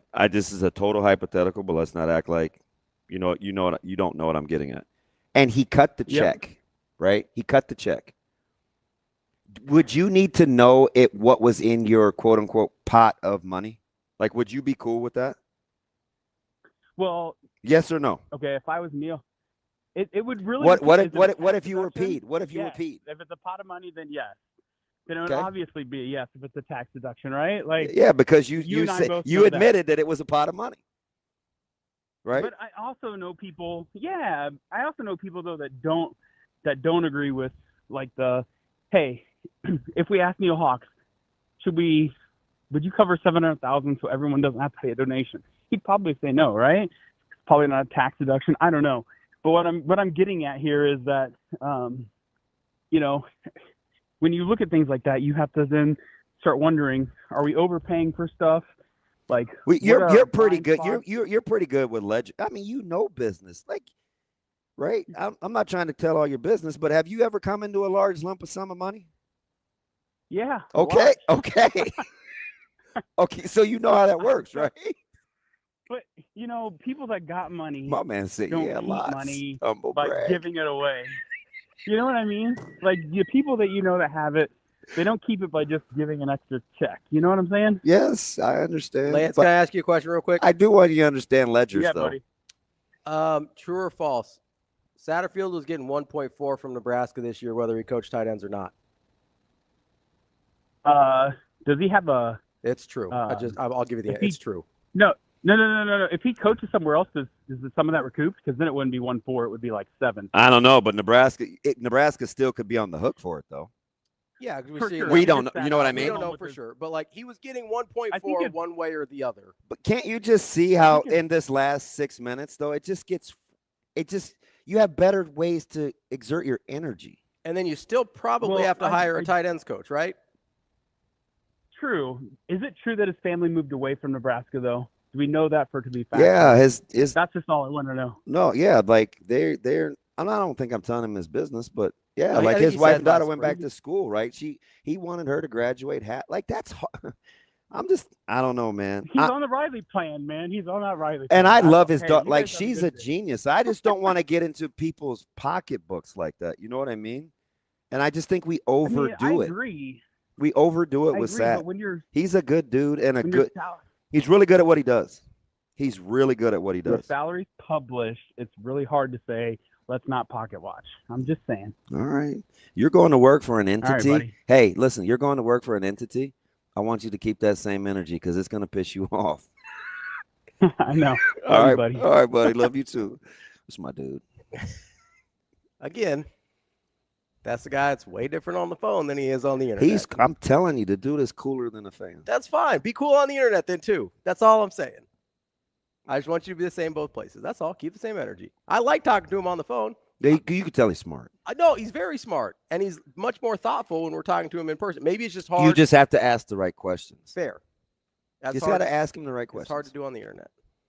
That's all. That's all right. Let's take a quick break here. In about 10 minutes, we're going to get to our guy, Brian Edwards, our Vegas insider from Major Wager. We have at least one actual game to talk about this week with our guy, Brian Edwards. It's exciting. It's exciting. We're going to talk to Michael Bruntz at 9 from Husker247. Then we're going to preview Iowa at 9:45 with the voice of the Hawkeyes, Gary Dolphin. That's what's coming up on the show today. Only took us an hour and 35 minutes to set the lineup. Progress. Hey, but we did it before our second break, so that's good. This is only our second break. Yeah. It's atrocious. That's TV. I'm Ravi Lulla. We'll be back. More Hurrdat Sports Live.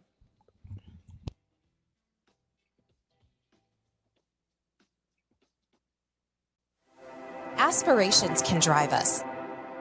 Sometimes a simple gesture is what fuels the pursuit of a dream. When it's time to make your dream a reality, we are here to help.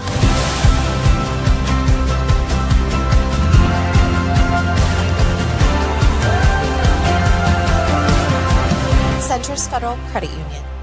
We are where you are.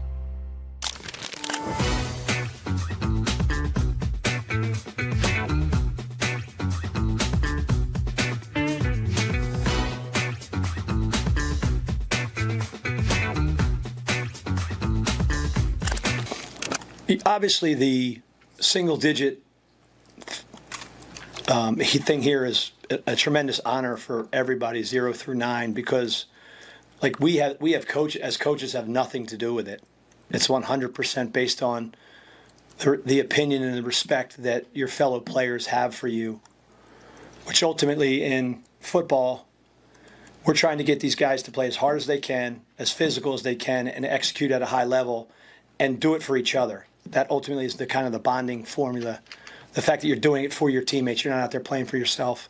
So if you then get voted as one of the 10 players to wear a single digit, I think that's just a testament of what the players think of them. And with Vincent, obviously, he went from 1 to 9, which meant he was revoted into that capacity as opposed to just keeping his number 1. So I really believe that any of those players that have been voted into that position that then accepted that number, they should feel great about how their teammates think of them, and then it is a tremendous responsibility to then uphold that.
I mean, it's part of the phase, right, in today's world. I mean, everybody's dropping. You got nose guards dropping, D-tackles dropping, you got linebackers blitzing, you got corners blitzing. So it's really hard to dictate that element of the game, right? It's football. Everybody's doing a little bit of something. So the good thing is we have the skill set back there to be able to do things that when it's called upon. Have you seen Deshaun kind of adjust in a way that's obviously he had kind of played off the ball and he's good at it. He was good at it, but he also wants to be down near the ball. How have you seen that kind of overall global adjustment over the last in spring and now in training camp? Well, right now, I mean, he's made a great amount of progress. You know, he's working at it every day, and I tell Deshaun, I tell everybody else in that room again, you're here to be a complete football player. We don't come into Nebraska to be a pass rusher. So you come here to play football learn to stop the run and everything else that comes with it. Pass rushing just part of the game, no different than special teams, offense, and defense. It all correlates together. So he's doing a good job at just identifying everything else and just kind of just overall develop his game.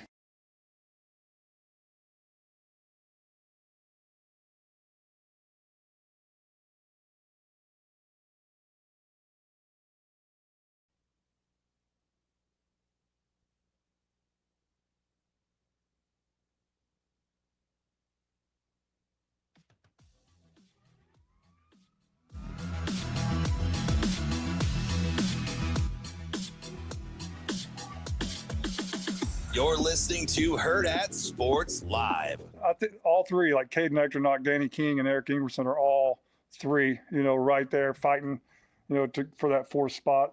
They're all coming in, working hard. That's a really good room, a really tight room. They get along with each other. They work well with each other. So those three guys are, going to have a chance to play at some point this year. They're just going to keep competing and battling it out.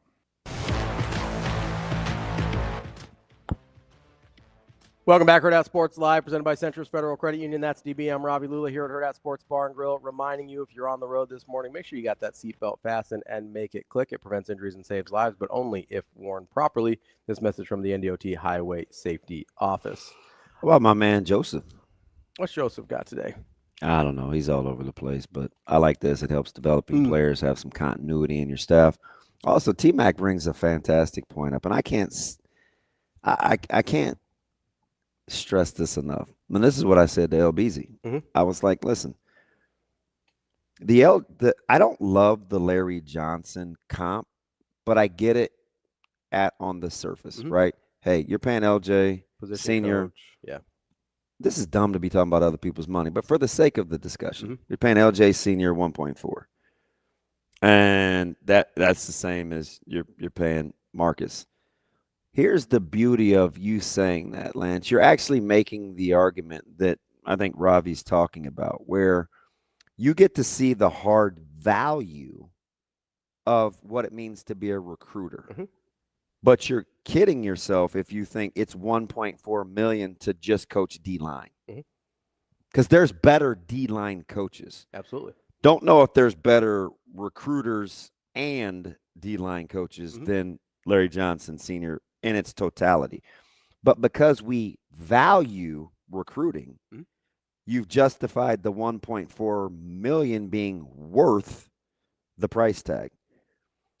Conversely, if it's an abstract thing or something we don't value as much, I'll say it's not tangible. right? Like, let's say Coach Rule said, hey, I culture building and loyalty and work ethic and guys sticking through things is worth X amount to me. Worth X amount to Like me. if you just came out and told us that. Yep. I want to pay this. For that skill set. Right. If we don't value it, I was like, oh, he's overpaying. we think it's overpaid. But if we do, we're like, oh, that makes sense. But if we do value it, then the price tag is worth it. That's the difference between value and worth in its most simplistic, archaic, linear point. And to T-Mac's point, if he's doing a good job, why does it matter? This is a Texas guy. But I told you T-Mac has some sense. Why does it matter? When your head coach is preaching resiliency and sticking with it, what better example than what Sat's done? Ego aside, head down, went back to work in a new role. Again, mid-season, by the way. The assumption would be, well, he's getting $1.4 million. I'd do it too. No, you wouldn't. No, you wouldn't. Not if you've made similar dollars. Yes. And your daughter's going back to school. Your wife's amazing. I told you I love his family. His little daughter's a genius, right? 30-some odd on the SAT, wanted to be challenged in school, was more comfortable back home. Do you know how hard? Like, what's a price tag for you to not take the money and go back home with your family? Or to take the free money for a year. She was a junior in high school. What are we talking about here? Is that enough money to stay? No, but because we don't value because we don't value being with our families over money, some of us, it's not worth the fact that he stayed because of the hardline number that he was making. So we justified it in our head. He could have taken the money and run. He didn't. How much would I have to pay you to not be around? Some of you shouldn't answer this. To not be around people you care about. Yeah, Headley says he could have made 1.4 this year hanging out with his family. And to not read his name in the all the time in terms surrounded by negativity. Yeah. Like at some point it just ain't worth it. He could have had a much easier year making $1.4 million. I'm always gonna rock with that dude. Like I just am because he's tough minded. Mm-hmm. Like I'm in, and his room gets better. Like that and he's for young people, man. What are we gonna say if Luke Lindemeyer is as good as we think? I can't even believe we just overlooked that. Man, dude's gonna be playing on Sundays. It's not nary a one of you that when he was recruited was like, we're still bitching about he was in the game against Illinois. I don't know why you had him in the game on that. Because he was open. That's why. It's like I'm so sick of wanting the cake and eating it too, man. It's incredible. He was a walk-on, correct? I'm not even getting into it. Like, the dude's going to get paid to play on Sundays. And we act like this dude can't coach. Mm-hmm. Incredible. And we like Heinrich, right? I don't know. Do we? It seems like people do. I don't know. The closer we get, I keep hearing. I don't know. Maybe we like him. I like him. I mean, if Heinrich's good, this guy was a quarterback his whole life until, 8 months ago. What do I? Does that mean he's a good coach or not? I'm just putting it out there. What's up, Shane? I got a guy that gets paid on Sundays. He gets paid because of Sundays. Yeah. Let's get to our guy, Brian Edwards, our Vegas insider from Major Wager. What's up, B? What's happening, fellas? How we doing? Good. I love it. Brian DJ Lagway Edwards. That is a heck of a hyphenated last name you've got. I wanted to say congratulations. He finally took some reps this week. I know. I've been saying it. He's fine. He's gonna be fine. Don't let him needle you, B. He does it to me every day. Just like he's been for all the other times he's been playing in Florida, right? He hasn't missed any time for anything, right? This dude's gonna win the Heisman, and I'm be miserable. I'm not saying he's not talented. I'm just saying he's not there a lot. I don't know why this can't. Has any Nebraska guys ever won the Heisman? Mike Rozier. Eric Crouch, Mike Rozier, Eric Crouch. Okay, yeah. We got Johnny Rogers, 78. Okay, all right, cool. Yeah, we got 3. Got 3 of them. Oh, why did I think 78? My fault. Is that the punt return against Oklahoma? No, you're trying to needle me, and you want to talk about the Missouri loss. That's why you brought up 78, because you're a Nebraska historian, and of course you're passive-aggressively attacking. Oh, wait, that's not true. I just took it personal, maybe. Actually, I didn't know anything about that, but y'all were given a win over Missouri in the 5th down game, correct? I do remember that. Oh, my goodness. You're letting Ravi's do I have the right of DJ Lagway? You're taking it out on your boy, B. Dude, I can't take anything out on Nebraska. Tommy Frazier's still running, and we haven't had a rematch yet. So I can't do anything to Nebraska. I've been wanting that rematch for 30 years. Brian, I got a question for you. We don't have to stay on this. I do have a question for you though. How many tackles can one man break? Wow. He's still running. You don't From have Bradenton Manatee High School. You don't have to put up with that. You just don't. Sometimes you just got to walk that dude off. Where is Tommy Frazier these days? He's about he's right here. Roughly about 3.2 miles from me right now currently, B. I was about to say he probably doesn't have to buy a meal in Nebraska. Why leave? No, he's got a great piece coming out that ESPN's going to do. Hopefully they'll release it before December, but it's going to be pretty cool. Nice. Yeah. How many? I'm trying not to be mean. The Florida has 3 as well, right? Furter, Tebow, and Werfel. Yep, okay. Exactly. We're tied. Hey, do you know? I saw a couple of clips of a guy that I think the world of, and I think we've talked about him before. But you're all in on Fred Taylor, right? Oh yeah, for the NFL Hall of Fame or just in general? Just in like Easily one of my top 5 Gators ever. I call him 4-touchdown Fred because he had 4 touchdowns his last game at the Swamp, 32-29 over the unbeaten Seminoles, title denier in '97. And I wasn't even thinking about Ravi until just at the very end, just now. That came naturally. I only thought about the Ravi Knoll factor at the very end. I knew absolute adult man crush on Fred Taylor. He was such a gifted runner. And he's got a cool story too. As I admire him, I admire what he's become as well. He totally keeps it a buck, man. I'm a huge Fred Taylor guy. Me too. And I'm still mad that D-bag McElwain got in his son's face. Was that pre or post shark photo? No, let me stop. We're all over the place, man. Let me stop. We're big Jim McElwain guy. Nope. All right, 11 a.m. Saturday. Well, 12 for you. No. I'm central.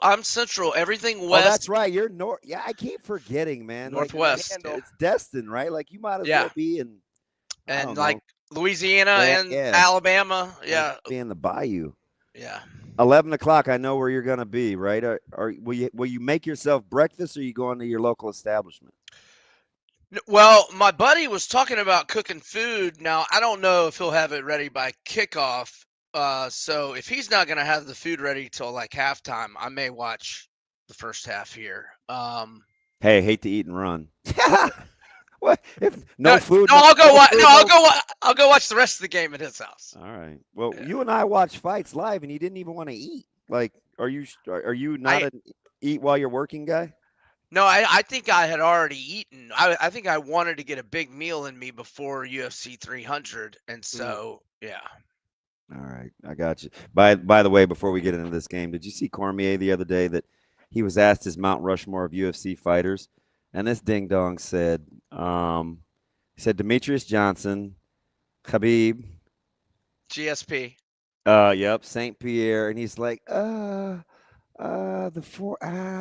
so many guys. Liddell, put the UFC on his back. Coach here, 2-time champ. I don't know. I'd probably go with one of those. Really, DC? Really? Just can't say John Jones, huh? Mm-mm. Man, yeah, I just don't know if he knows that. Anything after that, it's hard to take you seriously if you can't put John Jones on the Mount Rushmore. Yeah, I agree. I mean, I guess was he saying steroids or no? He didn't say. He didn't even acknowledge him. Okay, I got you. I was like, if you're gonna be about the skipped. He said Couture before Silva. I was like, all right, let's say you're being petty. Oh yeah, I don't want to miss John Jones. Silva doesn't belong in that discussion. Yeah, where's the spider? I don't know. Along came. He should be somewhere. All right, buddy. Let's go to Ireland and see what's happening with this pivotal Big 12 matchup. Where are we at? I know you like Iowa State. You're getting a full 3 now. That has to be good. Well, I mean, I got it 4 a while back. I mean, I bought it a half point from 3.5. Okay. Now it was available at Circa for a week at 4, but I still like it at 3. I think they're going to win outright. I've got Iowa State 27th in my power rankings. I've got K-State 29th, so a slight edge Iowa State on a neutral. So I'll take the 3. I added a prop. Now this is for less amount-wise, obviously, but I saw at FanDuel and Chase Sowell, wide receiver, transfer from East Carolina. Their 4-star transfer. His over-under on receiving yards is 57.5. And in 6 of the last 7 games at East Carolina last year, he had at least 67 receiving yards. So his last 7 games, he had 75, 50. That was the outlier, the only under. 117, 138, 82, 67, and 72. I think he's going to be Rocco Beck's favorite target because he lost Jaden Higgins and Jalen Noel, both nearly 1,200 receiving yards last year, and they both got drafted day 2 by the Texans. Jaden Higgins and Jalen Noel. I don't know if I said that correctly, but anyhow, so Yeah, Iowa State +3 for like, I don't know, 1.5 units, and then like a half unit on Chase Sowell over 57.5 receiving yards. Let me ask you about a couple of games early in the week, on the same day, just because I think they could be one of the worst Power 4 teams in the country. At least they're in the same time zone. But Stanford opened as a fave. They are now a 2.5-point dog. They probably should have opened as a dog. How are you capping Stanford in Hawaii? I'm not. Okay, because the line. I mean, we're talking about a full 5 point. Right. But I just don't consider it That's that a big lot. a move. Why? Well, Yeah. but when it's like going from -2 to +2, it only impacts if one team wins by 1. Now, I mean, if they do, it's a lot. But I don't think of it as like a 4-point move going from like 4 to 8. It's going from -2 to +2. Now, if it hits on 1 or 2, it is a big deal, obviously, and I'll look stupid saying I just don't think of it as a 4-point move. Like if it was outside of 3, it wasn't inside of 3 either way. The other game that I'm looking at here is Fresno State, Kansas. I know it, right? Kansas almost a full 2-touchdown favorite, -13. Do you have anything here? Fresno State staff is pretty good, B.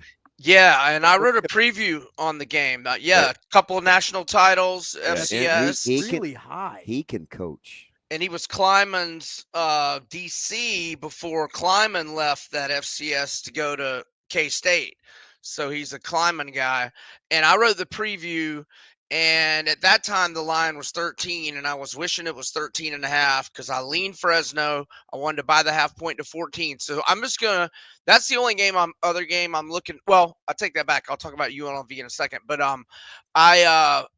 it's 13 now. I'm just hoping to 13.5 will pop. I'll buy the half point to 14, or I'll wait and maybe Kansas takes an early lead and I can live bet it, maybe even at better than 14. I will point out 2 key players for Kansas. 2 of their better transfers they got out of the portal were very questionable as of Tuesday, and I haven't heard more. So Iowa State, K-State listed a availability or an injury report, but I don't think Kansas has to do it because it's a non-conference game. But Bryson Canny, who's going to start for them at receiver, and DJ Graham, who's going to start for them at corner, those guys have missed most of training camp injured, but they Leipold said they had just started practicing like late last week, but he thinks they may dress, but I need to get an update on that. But anyway, I lean Fresno State anyway, but I want to get 14. I don't know how are we on time? You're good. Oh, all right. We're good. So I saw UNLV. It initially they're at home to Idaho State. The FBS. That's former 4- and 5-star U to you, Brian. Yes. That's UNLV. And former Florida Gator coach Dan Mullen. My dude is taking all former Reformation projects of being highly recruited out of high school. I think he's trying to get a Netflix special as the new Last Chance U. Yeah, in fact, so Mullen got 42 transfers. 16 of them were 4 stars out of high school, and 2 of them were 5 stars out of high school. So yeah, Reclamation Project U, as Damon just pointed out. So he's going to want to make a splash here. So when I saw it 26.5, now it's up to 27.5 at one book. 26.5, 27 the others. I was like, please give me -14 first half or -7 first quarter. It's 7.5 and 14.5 on those. So, but I'm not against betting UNLV anything, whether it's the whole game, maybe I don't know about first quarter, but first half -14.5 or UNLV 26.5, 27. I think Mullen's going to look to, fireworks. It's absolutely incredible, but I get him kind of rolling with the times. But that roster, the way he put it together, I mean, that's incredible. I mean, he's gambling. It's Vegas. He's gambling. Yeah, I mean, he's got a lot of guys that play in the SEC. What do you think that locker room is like? That's what I don't know. I'm just curious. I mean, I'm not. Yeah. I mean, maybe it's really, really good. I'm just like, That's a lot of meeting of the minds of guys that have thought pretty highly of themselves that are on. Some are like on part 4s. Yeah, 3 or 4 of their journey. Yeah, and maybe so, that's what it is. Maybe you just have to sit them down and like before, as you're recruiting, you're like, hey, this is probably your last go, so like your head needs to be right. Yeah, my buddy Steve Cofield, who I've done radio off and on with for decades, I was on his show 3 Wednesdays in a row, and he covers them on a day-to-day basis. So I'm going to be pretty plugged in on them this year, talking to him, and so I'll have more info as the season progresses. All right, we'll keep tuned in because I am kind of fascinated by UNLV this year. That is our guy Brian Edwards, Major Wager, our Vegas insider. Enjoy some real football this weekend. We made it. I like it. Thanks, guys. Thanks, B. That's our guy, Brian Edwards. We'll be back in just a minute with Michael Bruntz from Husker247 here on Hurrdat Sports Live.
A successful financial future is built one coin at a time.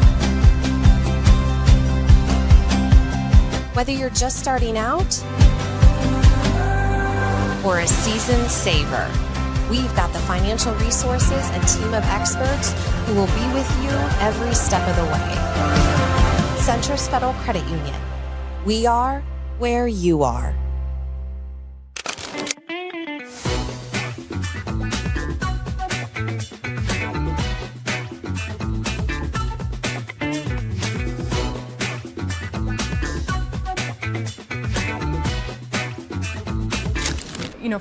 For your family, this place means a lot to you. Your dad's name's on the stadium. You grew up, your childhood was going to his NFL games. So when you think back to your childhood and those experiences, how much did that shape who you are today? I think a lot of it helped, where I'm at right now. To be around that kind of atmosphere and that level of football play. I didn't understand it back then, but now to look back, it's like I'm very grateful I had that experience. To be around great football players like Matthew Stafford and Calvin Johnson and a bunch more. It was just a cool lifestyle to grow up in, of going to games on Sunday and then kind of just celebrating. We didn't know what we were celebrating, if they won or lost, but we're just like, Dad played again and let's go home and celebrate because he's been working all week and it's kind of our time to see him before we go to school. So it was a cool lifestyle. It was fun. And, I'm very grateful for those experiences.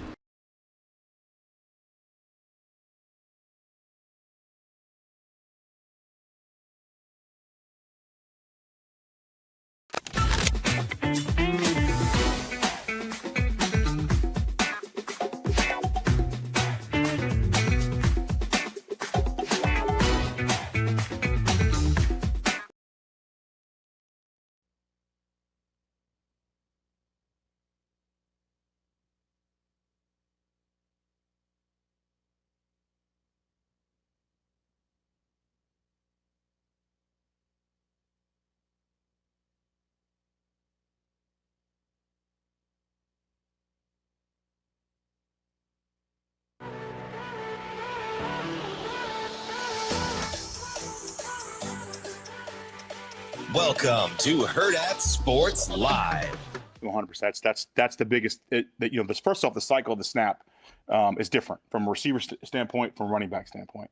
where do your eyes go pre-snap, where they go post-snap? That takes time in itself. So just learning the difference of the position, then all of a sudden the physicality part has to come in. Like, it's one thing to understand protection, then it's another thing to deal with the contact and then utilize the technique while engaging with contact. So again, it's not going to happen like that. But from what we've seen since we started messing around with in the summer, he's making leaps every single practice. He's getting better and better. The best thing about the kid is he's a coach's kid, and so he takes the coaching points very seriously. A couple of times I've seen him in the back just doing movements by himself. I'm like, okay, so he's doing a great job. Welcome back. Hurrdat Sports live, presented by Centris Federal Credit Union. That's DBM Ravi, Lulla. We are joined now by the one, the only Michael Bruntz, Husker247. What's up, Bruntz? Not much. How you guys doing?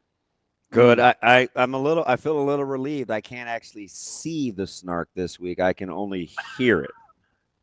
I got to dial it up to 11 then to make sure it gets to the phone. I guess. Right? Oh, jeez. I think that's important, Bruntz. Yeah. No, do you? Sure. Is that right? Make sure it translates just on voice only. I think that's important.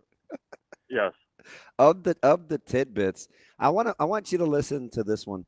Shane, find the Quentin Ives clip, and then we'll get to Mekhi Nelson. I'll get to Mekhi last, Bruntz, because I think that's the one that people may be the most can put the words to actually what they've seen. But listen to this clip, Bruntz, and then I'm gonna ask you a quick question. Yeah, he was crushed when he hurt his hamstring, because I know this was a big year for him. The year before that, we brought another back in last year and kind of jumped over ahead of him just from a physical development. He just was a little bigger, stronger, and so this is really his year. He was really excited about camp, and then to have the hamstring was tough for him, mentally. But the one thing he did, he kept it. He's very mature about the injury. So in meetings, he's been sharp. He's been sharp the whole time. That's the biggest thing. Like, when you're not taking reps, it's easy to get your mind off of where it needs to be as far as the process, going back to the cycle of the snap. And he's been pretty locked in, and so like he's back now in practice. He had his best day since he's been back yesterday. So he looks sharp. I'm really proud of how mature he's handled this injury, because we're expecting him at some point to have a big year for us. When you have to put words to personality and Coach Barthel and kind of what he says, does it help in your believability factor when he states it how he states it about kind of Ives' development and where he is, Brunsey? Yeah. I mean, I think it's good to hear that. I think with Ives specifically, though, I mean, I don't know if there's more of a show me player on the roster right now for Nebraska. And, I think, kind of given that he was going to be a guy that was going to need a couple of years to develop, most likely to get in the mix. I kind of want to see that. And I mean, it's great that he's locked in. I mean, I think it would be tough, as a player when you finally get the depth chart kind of clearing in front of you a little bit, like a big hole to run through. And then you have the hamstring injury that quick. Mm-hmm. You got to have some maturity, I think, to hang in there and not mope and be engaged. And I mean, even the last open practice availability that we got, I mean, he was in a yellow jersey trying to get into drills that he wasn't supposed to be in because he wasn't cleared yet. So I think that at least shows me that, like, well, it's like this guy's chomping at the bit to get in there. So we'll see. I mean, he's a few weeks behind. I mean, maybe that helps him to kind of be ready to go as you get a little bit more closer to conference play, or at least further into the non-con. So I don't know. I mean, I think with him, I kind of want to see it, because we've heard about it. But he's only got a few career carries, a few offensive plays that he's played in. So we'll see if he can keep coming along. But I mean, I think at least acknowledging the reality of the situation and also saying he's continued to be dialed in, I think that's probably a good sign, right? All right, here's another one, Shane. Clip 7, I think, if you will. Since Mekhi's gotten here, everybody's noticed and everyone knows about his explosiveness and his ability to to find the end zone. I mean, that's pretty evident. So the biggest strides he has made has been off the field.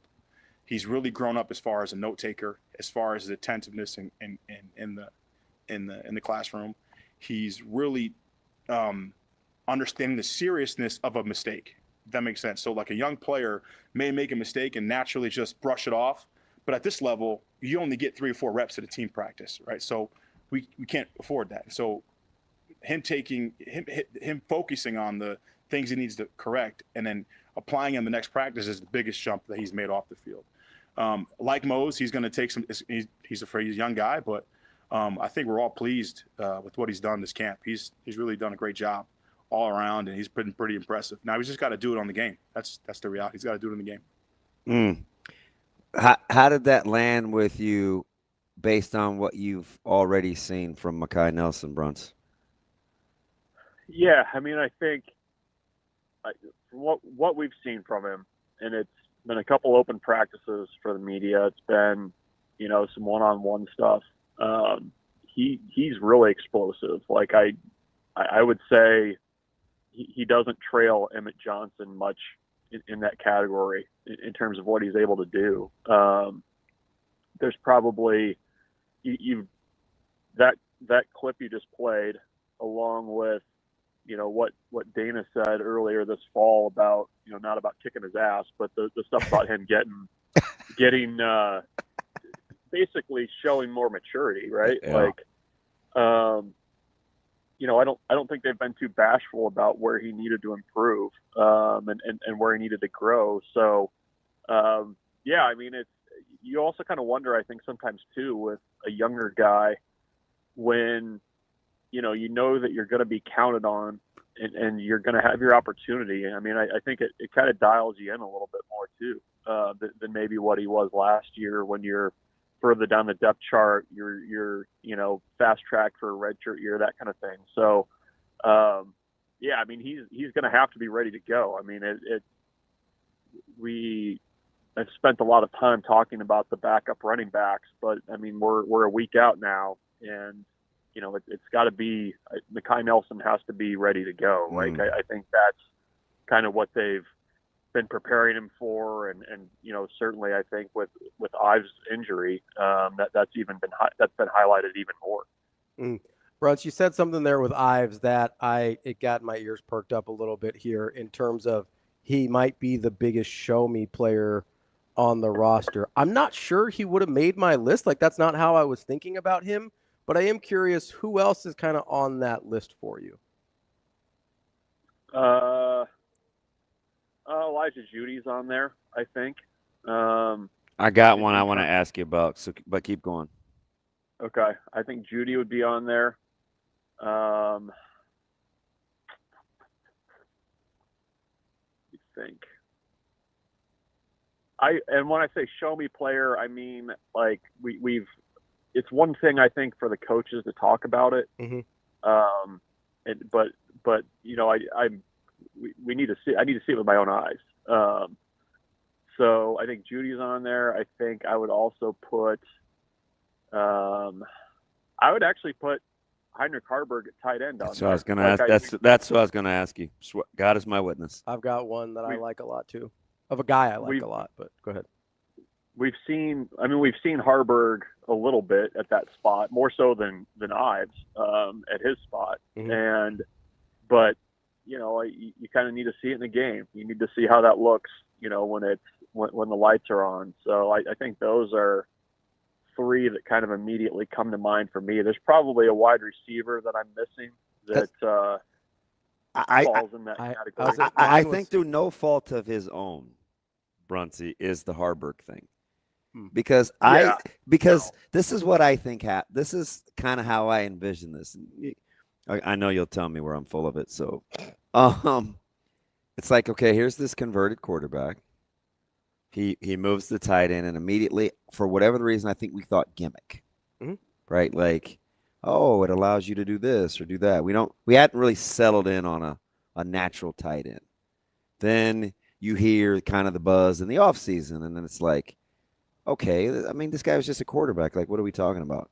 And then Carter Nelson moves over, and it's like, I think our attention shifted a little bit, and it's like, ooh, can we get this guy to be an inline tight end, and how does it fit in addition to, not is Harburg going to be ready? So I don't think the show me is Harburg's fault in terms of what he has or hasn't done. I think it's more we either don't want to hear about it until we see it, or we don't believe it because of what we've already seen, right?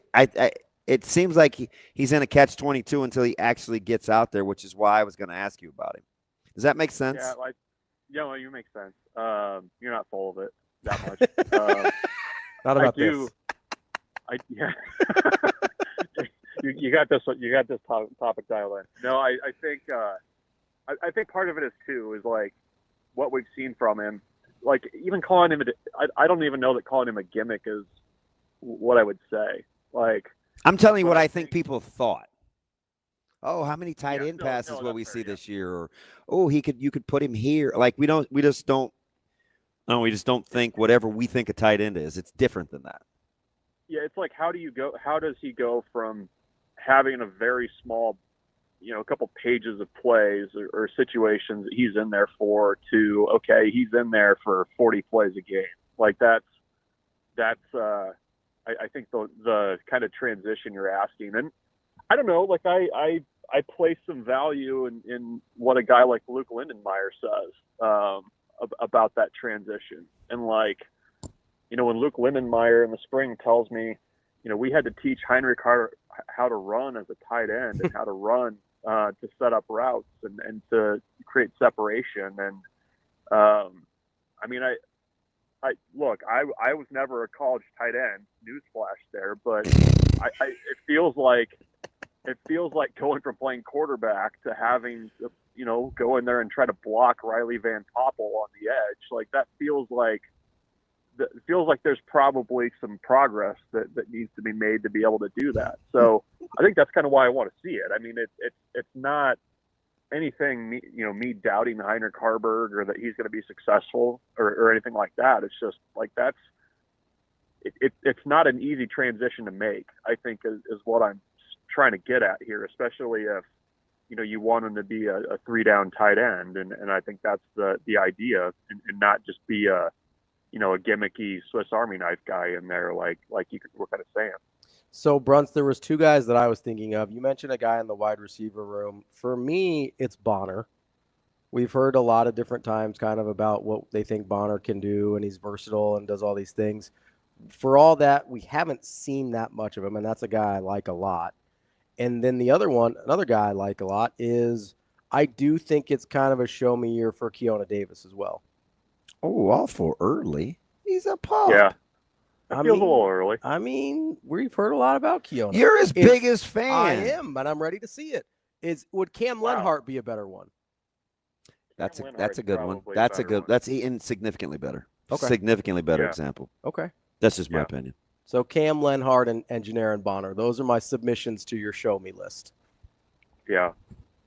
Yeah. No, I think I was just kind of thinking like, okay, we hear a lot. I mean, we get eight months of talking season, a lot of talking.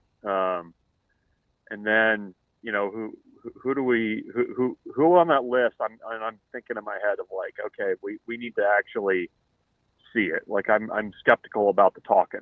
So I think that's fair. I think I like Lenhart better than Davis on that list a little bit. I think part of the cool thing, I call it cool just because as a coach, I like to see progress over time.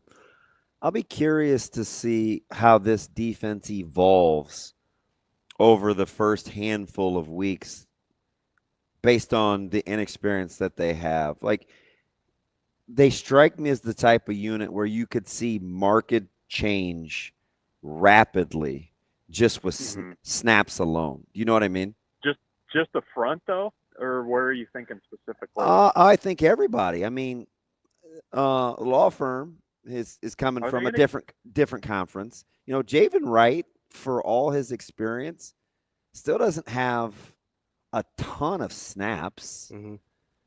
Bauer, former walk-on. It's going to be interesting.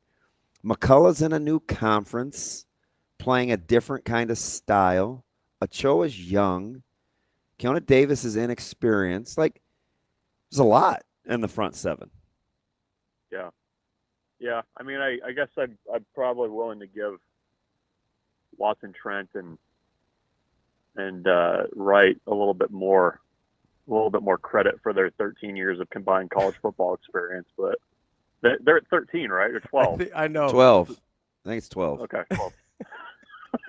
When you Which is said it, wild I to thought say. you were just picking like a wild No. number, and then I was like, "Oh crap! I think No, that's the real number." That's about right. That's literally the math.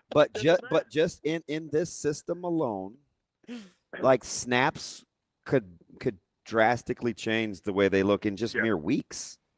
Yeah, no, I think that's true. And I think that's why you have to at least keep open the possibility that I feel like we talk about this every week, but that the cast of characters in week 5 could be very different from the cast of characters that we see in Kansas City. Like, is that fair? Yeah. Yeah. I think especially that's right. with the numbers of snaps those guys probably see. Yeah, I can't wait to tally combined snaps at certain positions when they release that magical depth chart. I assume Monday, or when does that come out, Bruntz? Monday? Do we get it tomorrow? Because Rule's talking tomorrow. Oh, good. Wow, Maybe. would we? But- Yeah, it would be a week. Yeah, that I It's an could. accelerated week. I could see that, Brunsey. I could see that. Yeah. He said, Yeah. "Yeah, yeah, because you'll see they get an experience for all the, and apparently you're back to life again on the running back room. You're kind of Denny Downer going through them all, but you'll see. You'll see how inexperienced they get in a hurry. They get inexperienced in a hurry after EJ. They do. Well, I mean, Mackay carried one time for 2 yards last year. Mosey hasn't played in a game. I mean, Quentin Ives even fewer than 10 carries. So, yeah, I mean that's not much experience there at all. I think I'm Stuart skeptical. That's what I am right now. Stuart skeptical. That's better than Debbie Downer. I'm excited though. I think defensively it's because of where I spend the bulk of my time. I just know how much can change with just with just live reps, right? Van Poppel's got to be rusty, right? So, I mean, he could change within the half. I mean, just imagine Ty Robinson, Oklahoma in Norman versus Ty Robinson last year. Well, I mean, even go back to or Ty Robinson versus Colorado 2 years ago. I mean, he was still getting trapped. Be a confidence thing, right? Yeah, it's a confidence thing too. Like, I mean, think Cam Winhart, the way he kind of took off gangbusters his freshman year. I mean, I think there's definitely the potential for that. If Keona Davis starts fast, like I wouldn't put him past him to. I mean, this is a group where literally the third series could be significantly better than the first. Yeah, you would hope so. Yeah.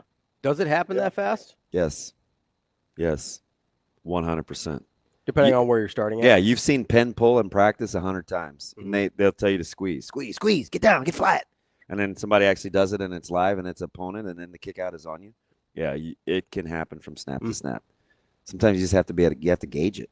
I don't think we typically think of like improvement within the season and like in that minute of reps. You know what I mean? That's the nerd coach in me, but that's how it has to. How it has to happen. Well, for a lot of those, I mean, for some of those guys, like 3 series, I mean, that's getting to like half of what their all-time. Oh, so that's like their entire career doubling, right? Yeah, I mean, even like just like the center spot. I'm sure there's been times in practice where he's been uncovered. Justin Evans has been uncovered, and he gets the backside backer like right now. It may take a second on Thursday, and that's a guy with experience, right? Oh, he moves different than that guy did that I've been seeing all fall camp. Yeah. Right. So that's kind of the things that I'm talking about. Yeah. If that makes sense. Bruntz, as we're a week out here, have you done a season prediction? Have you kind of landed on what you think this looks like yet? I'm getting close. I think. He said, I've been in the 8-4 camp for a while. Okay. been tending the fire in the camp there. So I don't know. I can get to 9-3. I think 8-4 is probably where I sit right now. But I don't think I've done my super official. This is my prediction for the season game by game thing yet. So at least in the fall, after seeing some things. So I'll I don't know. I think I'd be hammering the overs on that win total. I'm definitely in that camp. So yeah, I think 8-4 is probably where I'm at now. Let me ask you something, Bruntz, on like a fun little anecdotal thing. Like personally, I know for you, Ravi, I'm just going to go ahead and insert Keona Davis. But for you, Bruntz, not in terms of level of importance or whatever, but who are you like most excited to see? Like, oh, I hope he's good. Like, just allow yourself to kind of be a fan for a second. Like, who are you excited to see? I've got one besides Keona, too. Do you? Yeah. Well, that sucks. I mean, Keona's on there. Yeah. Sorry, go ahead, Bruntz. There's the part of me that I want to see what this Archie Wilson thing's all about. I want to see. I want to see the banana ball. I want to see that. I want to see the bananas and the boomerangs. Yeah, both feet. I want to see all that. I just based on past production, I am very eager to see what Watson Trent looks like in this defense at this level. Like he seems like the kind of guy at linebacker, size-wise, everything that like you can kind of root for, I think, as a fan. Like just extremely productive. I'm eager to see if that holds true at Nebraska, but you know, that catches my attention. And then I think if there's somebody, I'm trying to give you one on each side here. Yeah, here I have Ja'Cory Barney. I think. Well, you know he's good. He's still excited to see him. I know, but there's another level there. Yes, there's multiple levels there, right? He's got he's pretty good. So can they get him down the field? Dude is pretty. He's gonna make some contested catches. I want to see some of those. I think he's just the passion he plays with makes him really easy to watch, and I'm eager to see what he looks like this year, because I think there's a lot for him to unlock still. I aspire to be like Ja'Cory Barney. He strikes me as the type of dude, like if you asked him after the game and he just got to speak super freely and say, hey, has the game slowed down for you? And he's like, yeah. Have you ever watched me practice? Yeah. Tonight here in Kansas City, that was a lot slower than what I'm used to. Now, he's not going to say that, but he may think it if he plays well. I mean, this is a guy that after his first spring game was talking about how he was going to, make sure Colorado felt him who he was.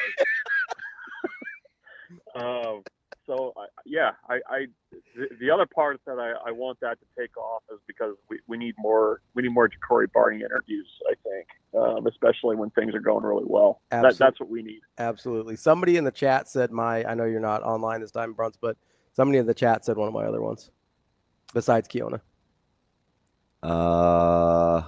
Defensive side of the ball. A guy I just think is going to be fun to watch this year, Vincent Shavers. Oh yeah, I want to watch Vincent Shavers like wreck some people. Yeah, the funny thing is too, if you want a sample of that, Bruntz, I was just having this conversation this morning before the show started. Shavers is a guy that didn't really take off until Butler got his hands on him. Mm-hmm. Yep. So imagine a whole off season with the whole Butler Shavers thing. Like, I think Shavers going to be a menace. He's definitely capable. I'm excited to see Shavers. Watson Trent and Shavers are two guys. I mean, I think some linebackers are like this anyways, but they're very good moving forward downhill, and I'm eager to see how that plays in this defense, because I think there's going to be a lot of that.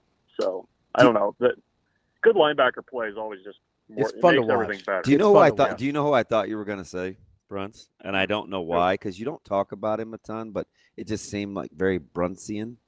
I thought you may say McCullough.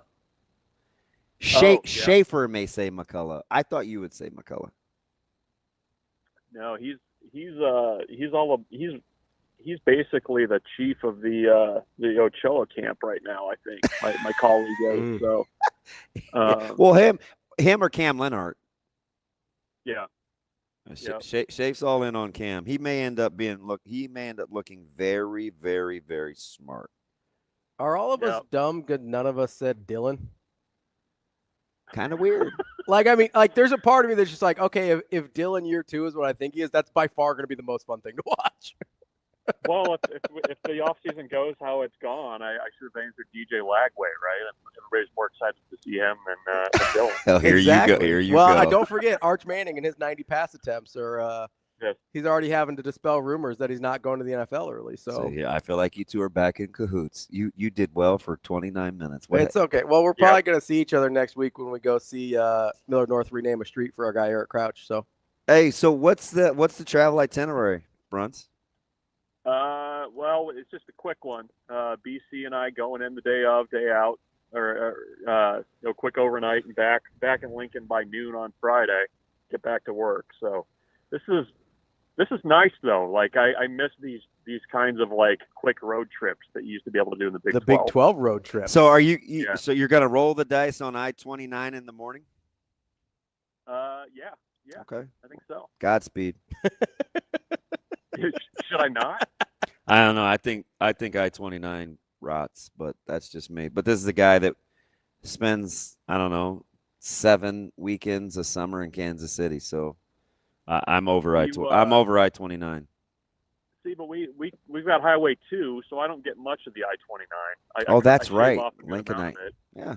I didn't know if you were suggesting like back roads, because then you're inviting deer into the conversation, which is never fun. He's a big John Denver guy. Country roads, take me home. How are you gonna kill time from when you arrive till 8 o'clock? I don't know. You kind of got to get over there early, right? Because it's a nightmare. Yeah. Yeah. Probably check into the hotel. I don't know. Beyond that, I hadn't really gotten that far yet. Huh. You got any suggestions? There's nothing out there. Like I have not been to. Here's the last time I was at Arrowhead in person. John Elway was quarterbacking the Broncos the last time I was in Arrowhead. You know, and they still had the artificial turf back then. Now, I'm not going to kid you. I was just there for Kansas City and the Dodgers, and I will say this. I think they do a fantastic job of navigating traffic. Okay. So it's actually not terrible. I would just pay attention to when the gates. So when are they going to open the gates? Is it 2:30? I don't know. I don't know if I have a pass. The media get in there earlier or later. I don't know what the rules are. I don't know. I'm so paranoid. I'm going with the equipment guys, and they go. It's not. They're probably there now, aren't they? Well, on game days, they're the first bus to leave. So, and it's not ideal, but I'm like, I don't know, man. I don't trust me, so yeah, I better go with somebody more responsible. And it's Kyle's first rodeo, so I want to be there. Yeah. I want to be there just to hang out, you know. Yeah, how's that going to be? You got to kind of be the corner guy for him, right? Yeah, he's fantastic. So he's really, really good natured, and he's excited, and he's kind of grimy. So they're leaving at like 10 on Wednesday to get set up. Mm. Nice. And he's with Benny Mack. So I think Jess is going to drive. So they'll get there, no problem, because somebody's going to get off the road with Jess They got driving. an adult in the car at least. Yes, Okay. yes. So they'll be fine because they'll let Jess is going to take over. I'm guessing B-Mac will be the backseat quiet guy, and Kyle will just go with the flow. He's been really cool because he's just like a canvas, man. He's taking in all the colors, and he'll decide what he wants the picture to look like later. So I'm pretty excited for him. Nice. That's our guy, Michael Bruntz, Husker247. Bruntz, we'll talk to you next week on a game day. Whoa, get excited. Are you ready? He said, yes, whoa. I am. That's the most excited we can hear Bruntz's voice right there. And you get to come back to Millard North, Millard West, right? Yeah, it's gonna be that night, so I'm gonna miss it. Yeah, I'm upset about it. Welcome to the crowd. You know? Yep. I mean, you're not missing anything. It's fine. Still pissed. Bruntz, we appreciate the time. We'll talk to you later. Yep, see you guys. See you, Brunsy. Last time I was at Arrowhead, I've been to Kaufman a bunch since then. Last time I was at Arrowhead, 2002. Florida State, Iowa State, Eddie Robinson Classic. Yeah. Seneca Wallace, Chris Ricks, 38-31, down to the wire. You know the last time I've been on the field at Arrowhead? When's that? It was in a preseason game. And I remember the flight back. I'm like, I wonder what else I could do for job security. That's got to be a good feeling. I'm being perfectly honest. No, I believe you. I just like that's got to be a wild feeling. Like you just got off a preseason game and you're like, I'm like, what else can I do for a living? I'm like, no, I wasn't. So to help them out. Oh, I misunderstood. No, but I mean, if you just want to cut through the chase, yeah. Oh, I thought that's what you were saying. I wasn't trying to be a dick. Like I thought you were like, I thought you were saying that was your like come to Jesus. No. The NFL might not be for me moment. No, I gave it a couple more runs of getting cut after that. Because you do have that moment, right? Where you're like, maybe this isn't going to happen. It took a while. It took years. Okay. It took me years. I was pretty hard headed. Well, you know. And I would look at guys and I'm like, I'm better than that guy. Yeah. And it was absolutely true. But there's this whole availability thing. Because you had a hamstring thing, right? Yeah, when I tore it, and it, that is what it is. But I did realize one thing, like relationships, like running back coaches will move and OCs, and they'll go get guys that become available like first priority. Yeah. So you have to negotiate that too. Yeah, we saw it in just because I pay more attention to it. Like Raheem Mostert, as soon as Mike McDonald went to Miami, where's Raheem Mostert end up? Oh, yeah. Miami, right? Like, and that's a guy who spent 8 years trying to find a job in the league. Yep. Right? He found one with the 49ers, and as soon as their OC goes, he goes with it. So I mean that makes sense. Like you've got guys that sort of fit your eye and that you like, and I'm sure it helps to continue getting jobs that way. Can I ask a question? Is it easier to go from Kansas City to Kansas City from Lincoln? I don't know. He just brought up something interesting with Highway 2. Highway 2 to 29. Or how long do you take? I don't think I've ever driven from Lincoln to Kansas City, so I'm not sure. So the only thing I do heading towards Lincoln to Kansas is if occasionally when we go to Wichita, like I'll get off at through York and head south. I've never gotten on like 77 in Lincoln and headed that way. Yeah, I don't know. I've only ever gone from Omaha, just 29 the whole way down. Because when I go Wichita, I totally take York through Geneva. Yeah, because Wichita's far enough west, right? That it doesn't make sense to take 29.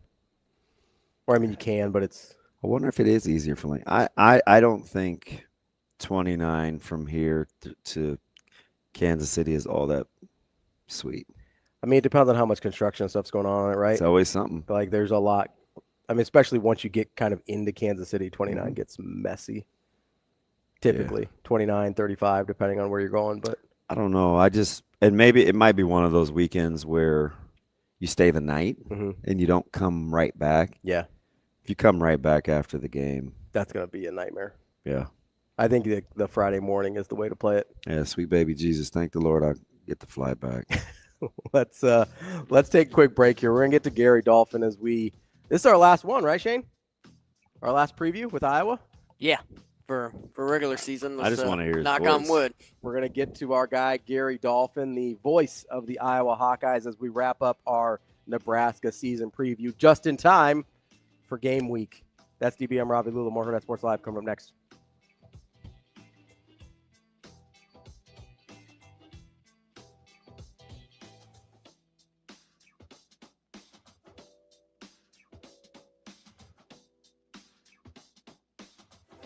Aspirations can drive us.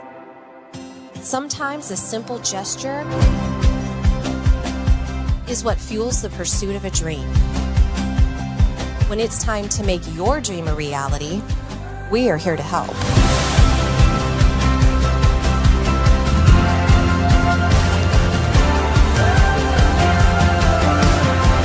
Centris Federal Credit Union. We are where you are.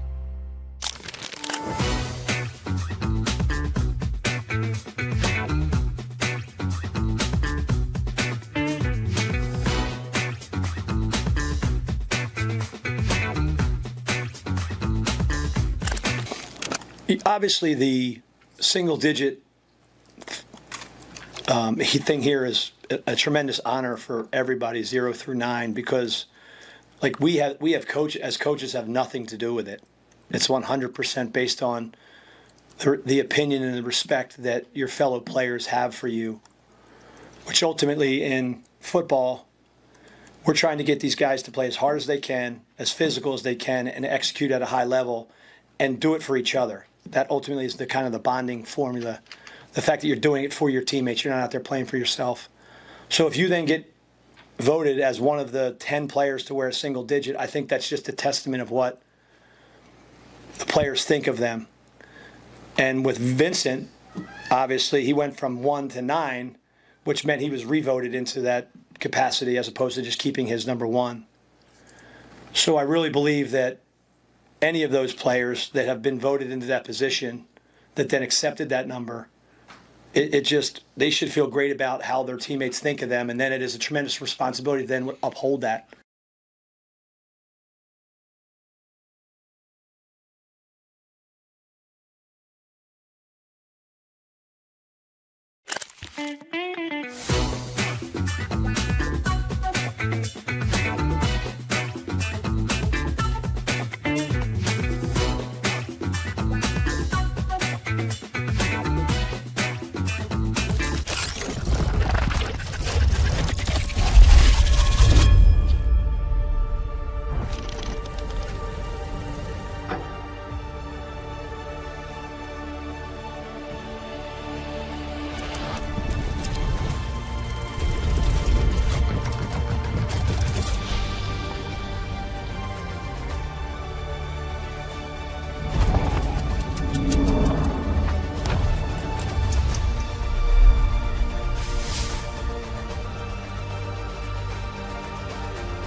You're listening to Hurrdat Sports Live.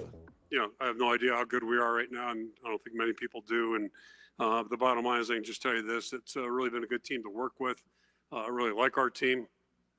Started out in January, kind of when the calendar flipped, a whole new team, new year, new challenges, and like the guys, like their attitude, like the way they've worked, been very, very positive. And I think we're also getting good leadership, maybe something didn't see coming quite as strong as it's materialized. And I think the guys have a good work ethic. So they've done a good job to this point. College football, you've got different phases, and I think they've handled each and every one really well.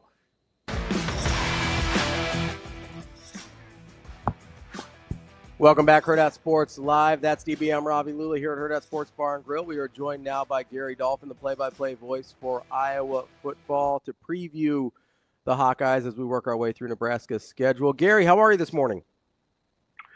I'm doing great, Rob. Robbie and Damon, good to be on with you. It's coming fast here. Another, 7 days, and we kick off. It's hard to believe, but I guess the older you get, the quicker the calendar moves. Yeah, that golden voice. Looking forward to it, Dolph. It's interesting. I think Coach Ferentz, sometimes he gets accused of kind of that coach speak, but to his credit, considering he's done it so long, you do know what to listen for, right? When he says things like, hey, the leadership kind of came along quicker than maybe I expected it to, that's got a lot of value for a guy that is the dean, right? He'd know what it feels like when he sees it. That's definitely something you can put some stock in, right? Yeah, great observation. I mean, Kirk is the master at throwing subtle little hints out there, and I picked up on that when I just heard him say, typically you can re-rack Kirk's comments from every Big Ten media get-together annually and run the same thing. But when he talked about leadership this year, it goes right to the quarterback. Yeah. And that's where Iowa has, I don't want to say lacking. It's not that the other quarterbacks weren't good people and leaders, but this kid Gronowski is the real deal. I mean, he knows north and south. 133 career touchdowns, 10,000 yards passing. He's 49-6 as a starter. Most of that, obviously, at South Dakota State. But you guys know as well as I do, it starts with the quarterback, and I'll guarantee you that's directly where that leadership comment comes from, because this is Tim Lester's room now. He's got the guys that he's wanted. They run the Green Bay Packer offense. You throw in Hank Brown and Jimmy Sullivan, and they got Stratton back from last year led them to a couple wins. So it starts at quarterback. That's your leadership group, and I think they're pretty solid. And obviously Lester is highly regarded as a coordinator. Yeah, it's interesting. I'm very familiar with Gronowski. A couple of my buddies have been on that SDSU staff. My really good friend is their head coach now. Was trying to do everything he could to keep him there. Dolph, when you're looking at, you talked about the win total and kind of the moxie, and it was a successful program he's coming to. Is that kind of the great equalizer when people maybe want to pick at, conference jumps or FCS to FBS? There is something about having won a ton that can level the playing field. Do you agree? Absolutely agree, 100%. And not only win, but he's won back-to-back national championships. And, you just look at the new head basketball coach in Ben McCullum. He's won 4 national titles at Northwest Missouri State. And my lead line is always, I don't care where you've coached or at what level you've coached. If you're winning national championships, you've got a good base, a good foundation. I'm over here in the eastern part of the state. When I worked local TV, I covered Bo Ryan for all the years he was at University of Wisconsin-Platteville. He won 4 Division III national championships. And when he made that jump, even to UW-Milwaukee, which had been a down program, and obviously to Wisconsin, Barry Alvarez actually turned to Bo and said, okay, the Rick Majerus didn't want it. Mark Few didn't want it. You got it, Bo. Well, how'd that turn out for the Badgers? Pretty good. A couple Final Fours. And so to my thinking, there's a way that quarterbacks carry themselves, guys, as you know. So here's a 5th-year guy. Could have went to the pros. Might have been a, 3rd, 4th, 5th round draft pick.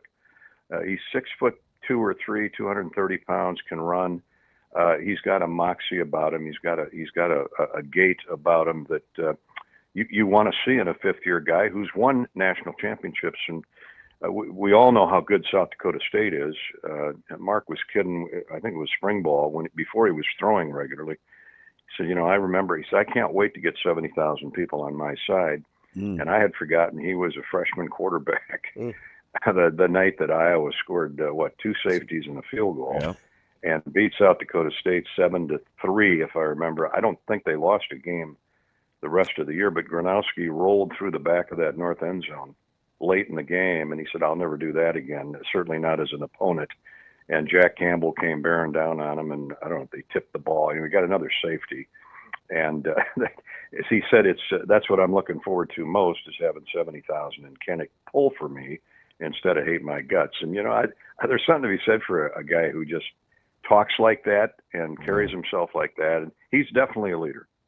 So you add some talent in the quarterback room with Gronowski. You lose a big talented piece with Caleb Johnson in the running back room, but you do return Kamari Moulton, who had some pretty nice reps last year as well. What do you think the kind of balance is there between maybe improving the quarterback play and having somebody less proven in the backfield? Yeah, and then we'll just spin backwards a year. Nobody knew what they had in Caleb Johnson at the time. I mean, he hadn't really. I mean, Kamari Moulton and he had similar numbers up until that time. Kamari had 400 yards rushing in a backup role last year, and he's solid. So is he going to be Caleb this year? Who knows? Jazz Patterson is a lean, solid 205-pound kid, 212 pounds. He's put on a little weight at 6'2". Ty Washington runs a 4.4, 4.3.5, 4.40. They moved him back to running back. He was a slot receiver a year ago, and they ran a lot of jet sweeps with him, and they will again this year. And then they got 3 freshmen. You know, at Iowa, guys, as you know, it doesn't matter what the name is. They're going to run the football. And in Lester's system, they throw to the backs a lot. You know, see Aaron Jones in Green Bay. That was Lester's design, and they threw the ball to Aaron Jones. And Lester will tell you, throwing to the running backs sets up the downhill pass or downfield passing game, and he's so right. And so I think they have a number of options. I can tell you, in watching you know, a handful of practices here in the last few weeks, they've got 3 freshmen, Brevin Dahl, who's from, ironically, Adele. They got Xavier Williams from Indiana and a kid named Nathan McNeil from Tampa, who have really flashed. Now, there's only so many handoffs in practice and in game day, so you're going to see Moulton, Patterson, and Washington as the 3 main guys. But I'm not at all concerned about the running game, due in large part to the offensive line, which is one of the higher-rated lines coming back in college football, let alone the Big Ten. And that's where I was going next, because this is the easy one, and we talked about it almost all off season. One of the things, if you're playing Iowa, you better be well aware of is this is probably more of your vintage Iowa offensive lines. I don't think they're going to have to roll in or evolve as the season goes on. This is a good, strong, experienced group. And kind of a misnomer. It hasn't always been like that, whether it's been health or shuttling in a few young guys to transition. Last couple of years haven't quite been like it's going to be this year. Is that accurate?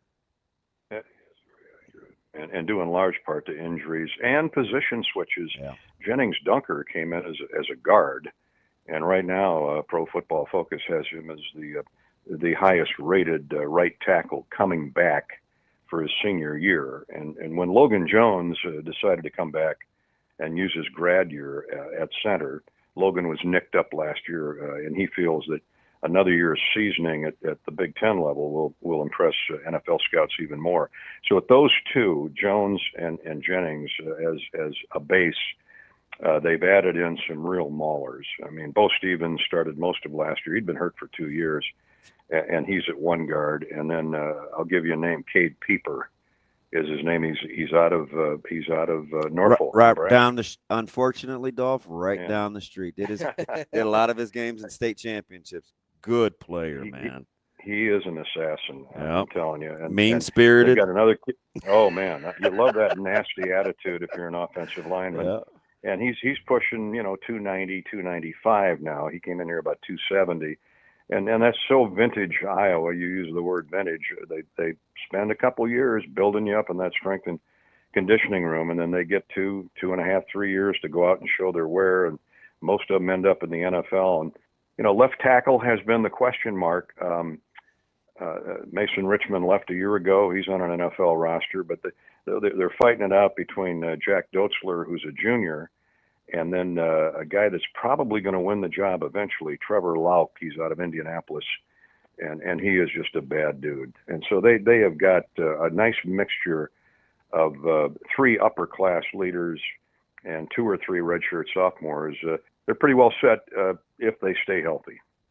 Gary, we've talked a lot about the offensive side of the ball, probably because we sort of just assumed the defense is going to be a given at Iowa. But unlike last year, there is a little bit more turnover in the lineup there this year. Is this one of those, hey, what has been is going to be with Iowa, the defense will be there with Coach Woods taking care of everything, or you have any concerns on the back end there? Well, there's certainly concerns because when you think back just the last, 6 years, they lost Jack Campbell, then Jay Higgins. Mm-hmm. But that's the point, because nobody knew who Jay Higgins was, kind of like Caleb Johnson.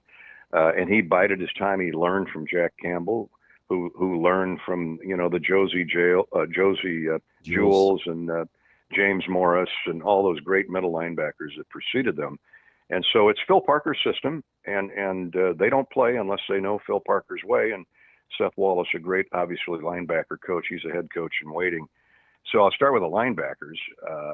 The only real significant returnee with experience is Carson Shire. And that's important. He had a great spring camp. He's had a great fall camp. And here's a kid who cut his teeth on special teams, like most of those backers do at every program. But Carson, he'll be at the will. They moved Jackson Rexroth, a kid out of Cedar Rapids, Xavier, and we know what Xavier produces. See Quinn Schulte, see 4 or 5 other guys. They moved him down from safety to the Leo, and then in the middle, it's going to be either a legacy player, Jaden Montgomery. Jerry Montgomery's a D-line coach with the Packers, was a terrific player for Hayden Fry, or Jaden Harrell, a kid out of Urbandale, who's bigger and more footballish looking, but Montgomery, he'll hit you. And so I think the talent is there. And if anybody falters, guys, these 3 redshirt freshmen, they are the future at Iowa, and they're all Iowa kids, led by Preston Reese out of Monticello, Williamsburg, another Williamsburg kid, Derek Weisskopf, and Cam Buffington, who's from Just Settle's hometown of Winfield.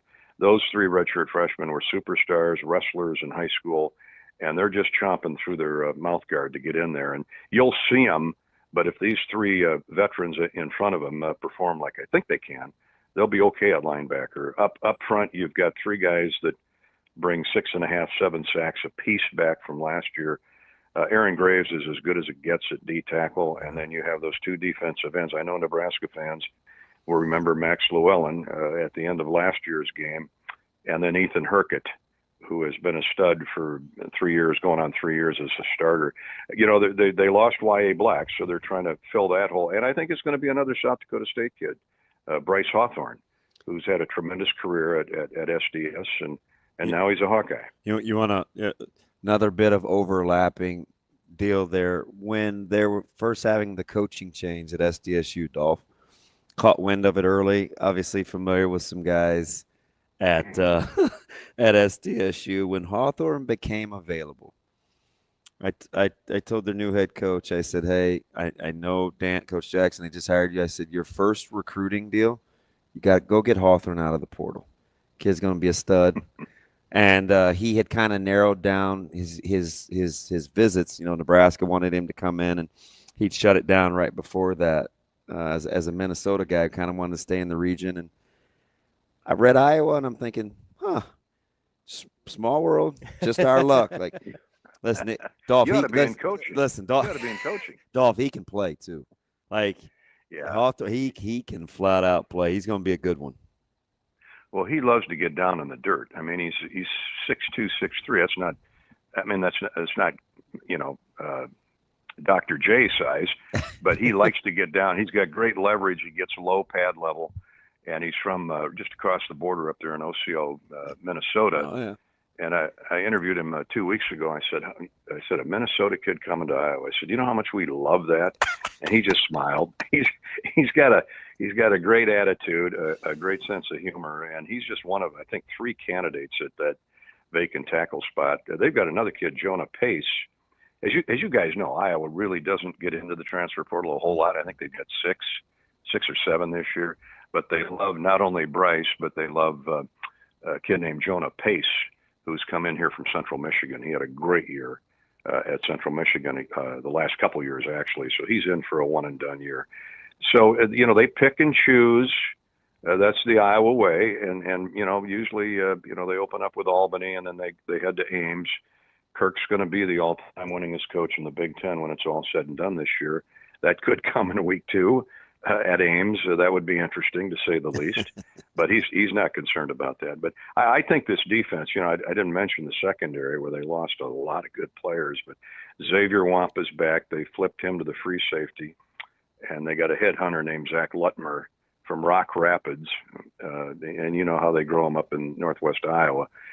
Those 2 will be at the safety position. They've got Deshaun Lee and TJ Hall back at the corner, but they've got other guys, a couple freshmen that are really flash. So we'll see. But Phil Parker, you've watched him from afar for years. When it's all said and done, Parker just looks at you and yawns and walks away, because he knows as long as that system is in place, Hawks are going to be pretty good on balance. Yeah. That is our guy, Gary Dolphin, the voice of the Iowa Hawkeyes. Gary, thank you so much for joining us. We'll talk to you soon. Yes, Paul. All right, thanks, Dolph. Appreciate it. That is Gary Dolphin, that golden voice of the Iowa Hawkeyes. It's funny, man. Parker will tell you in his defense, lowest percentage completion because quarterbacks don't know how to throw it. Mm-hmm. Anything out there swings wides to the backs. He's going against the guy on a day-to-day basis that Lester likes to throw it to the backs. You don't have to tell Nebraska fans. They saw Caleb Joseph on the swing pass. Yep. Yes. It'll be interesting. That's very interesting. I wonder how much that Iowa State game is going to tell us about their actual season. Yeah. Be curious. I called Nebraska several times about Hawthorne. About 3 days too late. That's all right. He can play. We'll see what happens. That's the show for today. We'll be back tomorrow to wrap up the week. It's DB. I'm Ravi Lulla. It's Hurrdat Sports Live. See you. Have a good day. Love you.